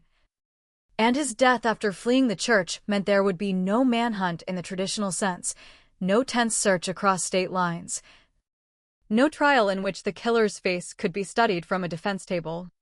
Yet that did not make the investigation simple. It changed the shape of the mystery. The first question, who did this, was answered with unusual speed. The harder questions came behind it like a second wave. How did he get there? Why that church? Why those worshippers? Who knew he was dangerous? What warnings had already existed? What systems failed before the first shot was fired? What evidence could explain the path from domestic violence to mass murder? And how could a man with a disqualifying military conviction pass through the gates of a firearm? Background check system that should have stopped him? The deadlock in Sutherland Springs was not the deadlock of an unsolved identity. It was the deadlock of responsibility. The killer was dead. But the chain that allowed him to reach First Baptist Church armed and prepared for violence remained alive, extending backward through family conflict, military discipline, federal databases, firearm sales, missed reporting, and warnings that, after the massacre, looked like bright red marks no institution had followed far enough. Investigators arrived at the suspect through the most immediate facts of the incident. Witnesses, the surviving sequence outside the church, the pursuit, the crashed vehicle, the weapons, the perpetrator's identification, and the connection to the congregation through his mother-in-law all pointed quickly toward him. The suspect, then, was not a phantom. He had a past that could be examined. He had addresses, records, relationships, disciplinary history, purchases, messages, and conflicts. In one sense, This gave investigators a firm foundation. In another sense, it made the case more devastating because every document recovered from his life seemed to ask the same silent question. If so much was knowable after the attack, why had it not stopped him before? His history in the United States Air Force became one of the most important investigative pathways. Kelly had served at Holloman Air Force Base in New Mexico and had been court-martialed in 2012 after assaulting his wife and stepson.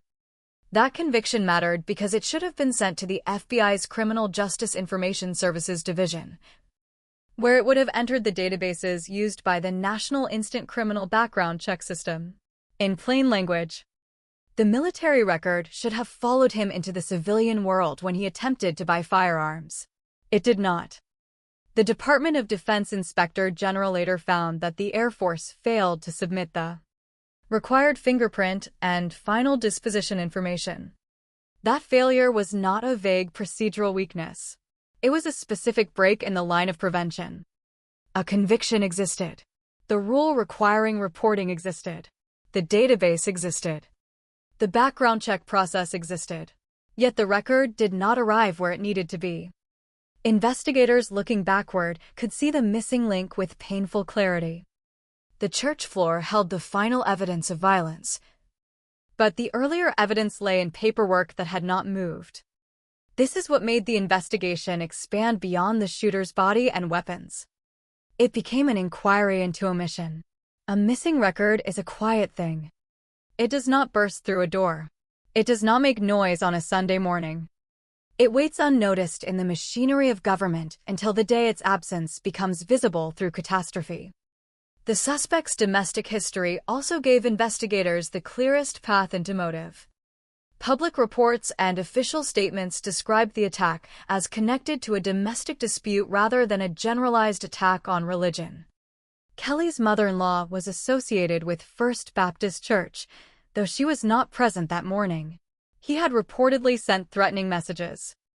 That connection mattered because it showed that the church was not selected randomly from a map of worship spaces. It was tied to a personal grievance, to family conflict, to a pattern of anger that had already expressed itself in intimate violence. But motive in mass violence rarely sits in a single box. The attack was rooted in domestic conflict, yet the victims were a congregation. The grievance may have had a personal target, yet the violence struck children, elders, couples, visitors, and families who had gathered for worship. The suspect's rage moved outward from the private sphere into a sacred public room. Punishing a community for a conflict most of the people inside had not created and could not control. This is one of the most important investigative insights in the case. Domestic violence is not sealed inside the home. It can be a warning flare for broader danger.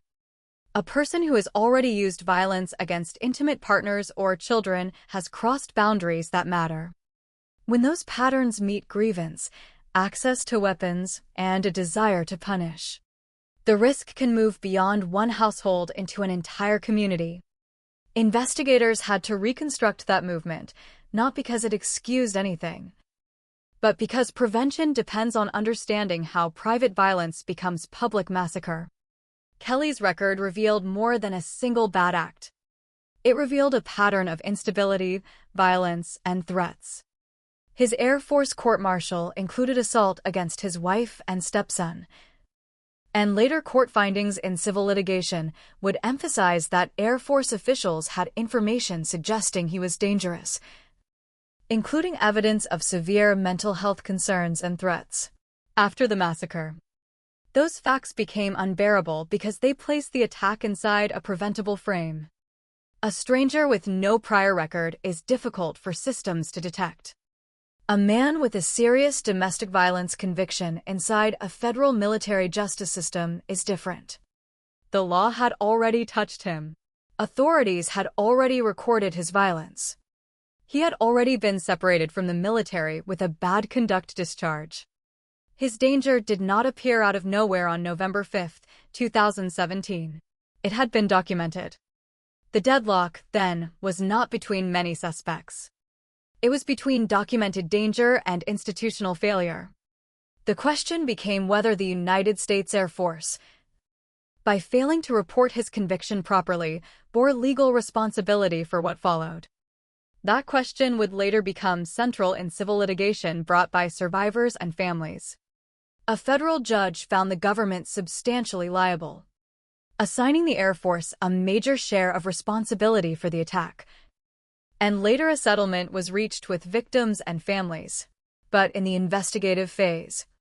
Before courts assigned percentages and lawyers negotiated compensation, the evidence had to be gathered piece by piece.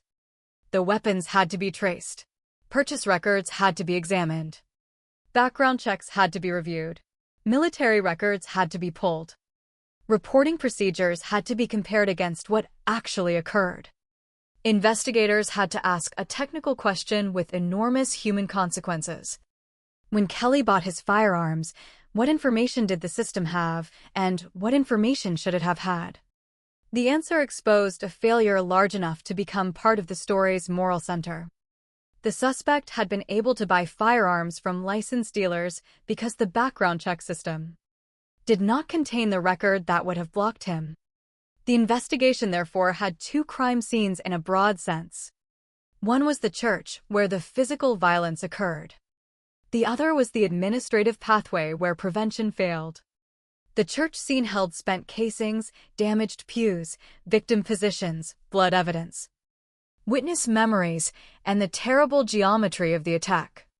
The administrative scene held missing submissions, incomplete databases, policies not followed, and records that existed in one institution but did not reach another. Both were necessary to understand the massacre. If investigators examined only the church, they could explain how people died. If they examined the paperwork, they could explain why a known violent offender had access to the tools of mass death. The suspect's identification closed one door but opened this larger corridor. Why had the military failed to report him? Was it one person's oversight, a broader pattern? A cultural failure within military law enforcement, a backlog, a misunderstanding, or a systemic weakness repeated in other cases? The Department of Defense Inspector General's review would later show that the reporting failure in Kelly's case was part of a larger problem, not merely a single forgotten file.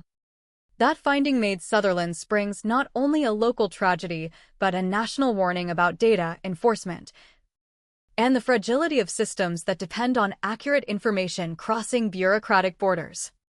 The investigation also had to consider whether Kelly had help. In mass violence, especially when the attacker dies, investigators must verify whether the person acted alone, whether anyone knew of the plan, whether anyone supplied weapons or encouragement, whether digital communications reveal collaborators, and whether threats had been ignored.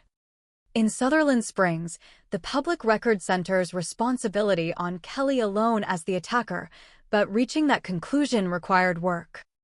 Digital devices, messages, purchase histories, vehicle evidence, witness statements, family communications, and the sequence of his movements all had to be examined. Investigators had to map the hours before the attack, where he was, what he carried, how he approached the church, how the attack unfolded, how he left, how he was confronted, how the pursuit ended, and what injuries he sustained before his death. The crashed vehicle became an extension of the crime scene. Weapons found with him or associated with him had to be documented. His body had to be examined not as a source of sympathy, but as evidence, injuries, cause of death, timing, and the results of the confrontation outside the church. The civilian response by Stephen Williford and Johnny Langendorf had to be placed into the timeline with care, because their actions shaped the end of the attack and the route of the suspect's flight. Williford's confrontation with Kelly outside the church and Langendorf's role in the pursuit became important parts of the record. But investigators still had to separate heroic public narrative from precise evidence. Where was each person positioned? When did the exchange occur? What wounds did Kelly receive? What direction did he drive? How far did the pursuit go? When did he die? These questions matter because an investigation cannot rely on broad impressions, even when the broad impression is true. It must build a sequence strong enough to withstand scrutiny. The suspect's death created another kind of deadlock. In ordinary criminal cases, investigators can interrogate the suspect, test his lies, confront him with evidence, and eventually watch prosecutors use his words, silence, contradictions, or admissions in court. Here, Kelly's death removed that possibility. There would be no interview room, no plea negotiation, no cross-examination, no allocution from the defendant, no direct explanation given to the families. Investigators could reconstruct motive from records and behavior, but they could not force the killer to answer. This is one reason mass shooter deaths leave families with a distinct kind of frustration. The perpetrator is gone, but accountability feels incomplete. Death ends immediate danger, but it also prevents the ritual of justice. The suspect cannot be punished by the court, cannot be publicly confronted by survivors, cannot hear victim impact statements, cannot be required to sit while the names of the dead are spoken. In Sutherland Springs, the investigation therefore had to carry the burden of explanation without the possibility of prosecution. The criminal case against the killer ended with his death. The civil and institutional cases were only beginning. The victims' families and survivors would later seek accountability through lawsuits. And in that process, the Air Force's failure became not just an investigative finding, but a legal battleground. The question was no longer whether Kelly killed the worshippers. That was not in serious dispute. The question was whether the government's failure to report his conviction allowed him to acquire the weapon used in the attack, and whether that failure made the government legally responsible for part of the harm. In 2021, a federal judge found the Air Force partly liable. And later the Justice Department reached a large settlement in principle with victims and families. Those legal developments belong more fully to the justice section. But they also illuminate the investigation process because they show what the facts eventually supported. Investigators and attorneys trace the chain backward from the church to the gun sale to the background check to the missing Air Force record to the earlier domestic violence conviction. That chain became the case's second narrative. The first narrative was the attack. The second was the preventable pathway. The public often struggles with this distinction. Some hear institutional accountability and think it softens the killer's responsibility. It does not. Kelly made the choices that led to murder. But systems exist because society recognizes that certain people, by law, should be blocked from tools that make their violence more lethal. When such systems fail, their failure becomes part of the truth. The investigation did not have to choose between blaming the killer and examining institutional breakdown. Both were necessary. The killer was the direct cause. The reporting failure was an enabling failure. The victims deserved the full truth, not a simplified version that stopped at the body of the dead attacker. Another deadlock emerged in public debate almost immediately: guns, mental health, domestic violence, and armed response. After the massacre, different groups seized on different lessons. Some focused on Kelly's armed civilian confrontation, arguing that Stephen Williford's response showed the importance of armed citizens.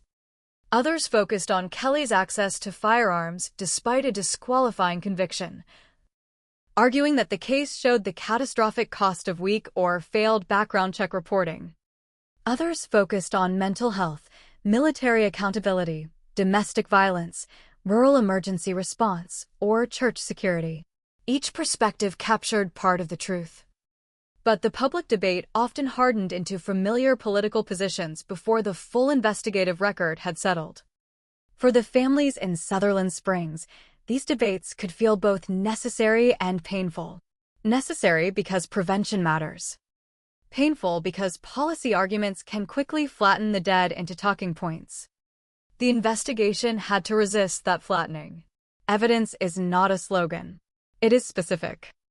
Kelly did not simply represent a national argument about firearms. He was a former Air Force member with a documented violent conviction that should have been reported. He did not simply represent mental illness. He had a domestic violence history and a grievance connected to the church.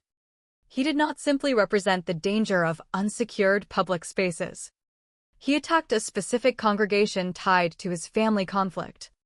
He did not simply represent the need for armed defense.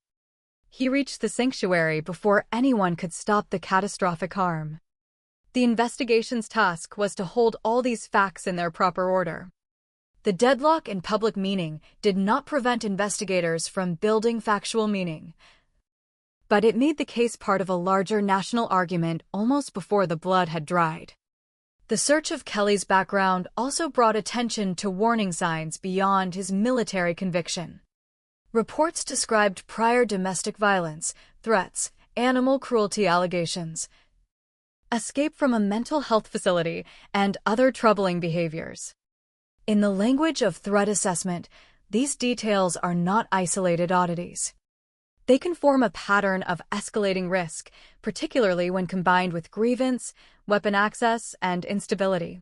After a massacre, warning signs often appear painfully obvious because the final act gives them shape.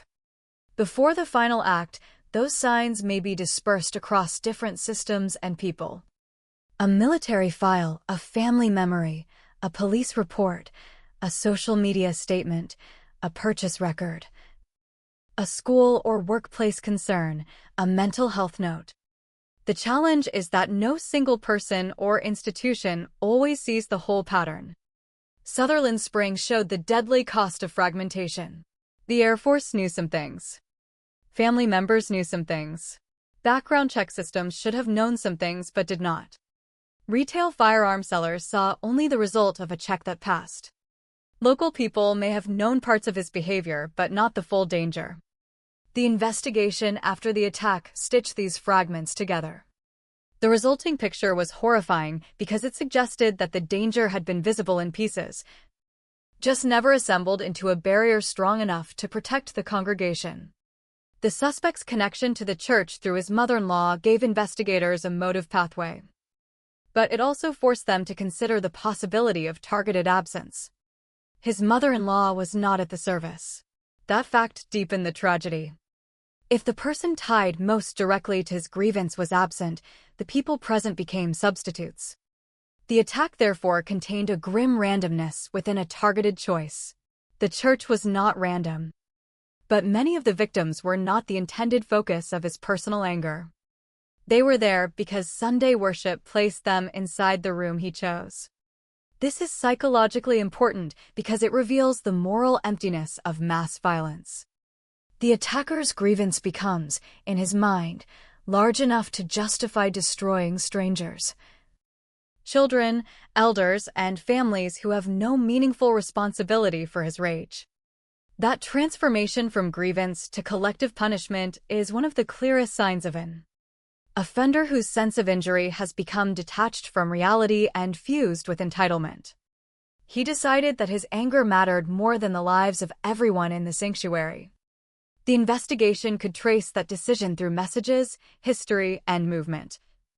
But no document can fully explain the moral void required to enact it. The suspect's identity was known, yet understanding him did not mean centering him. This is a crucial distinction for a true crime script about a mass killing. Investigators must study the offender closely.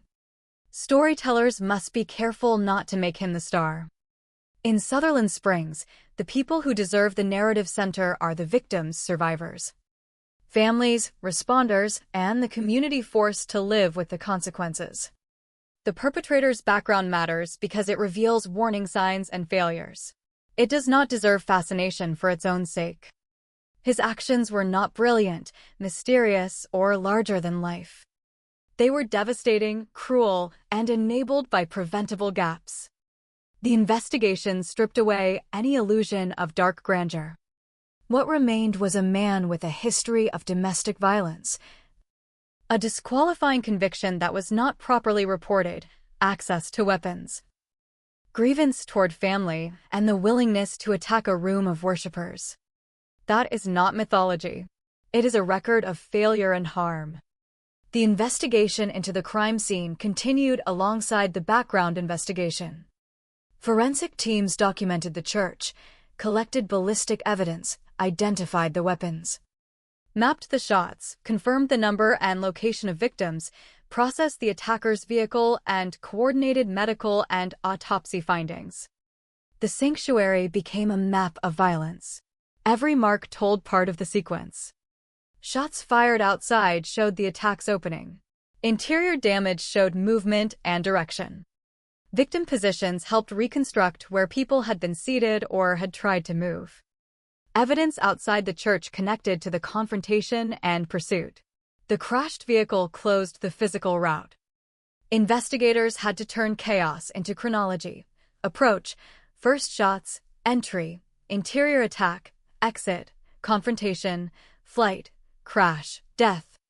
That chronology mattered not only for the official report, but for families trying to understand the last minutes of their loved ones.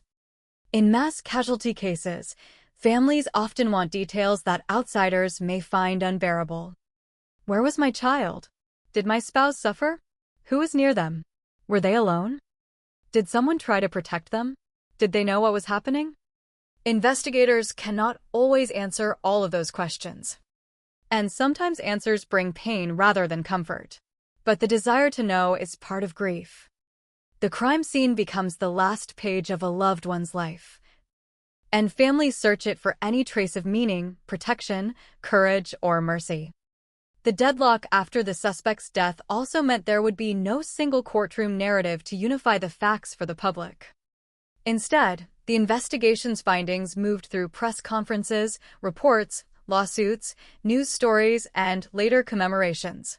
Without a criminal trial, the legal system's main public accountability shifted toward civil litigation against the federal government. This changed the emotional landscape. A criminal trial would have focused on Kelly's guilt. A civil case focused on institutional failure. The families were forced to seek justice in a form that could never fully match the harm.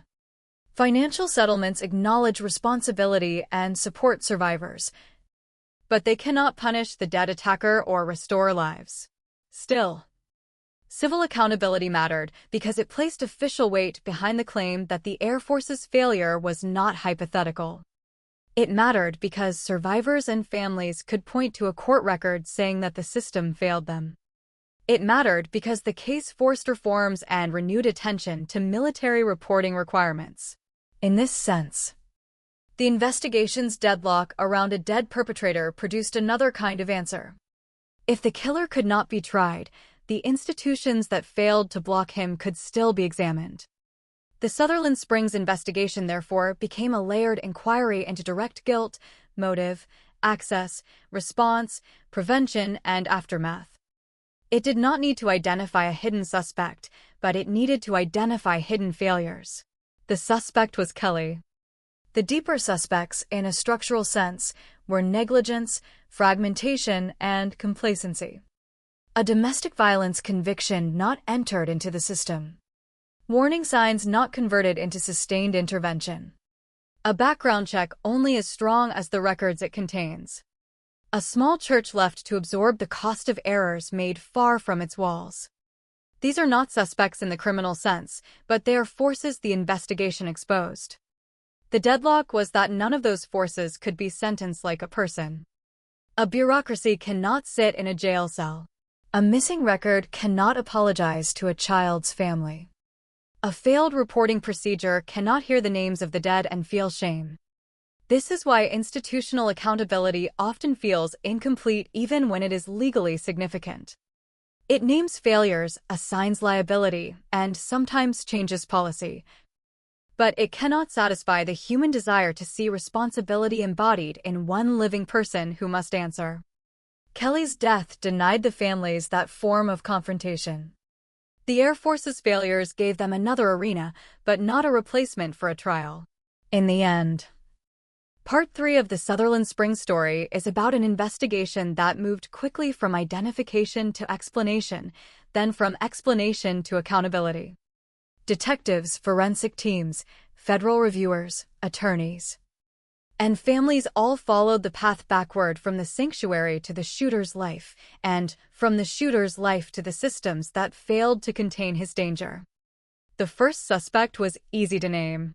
The larger truth was harder.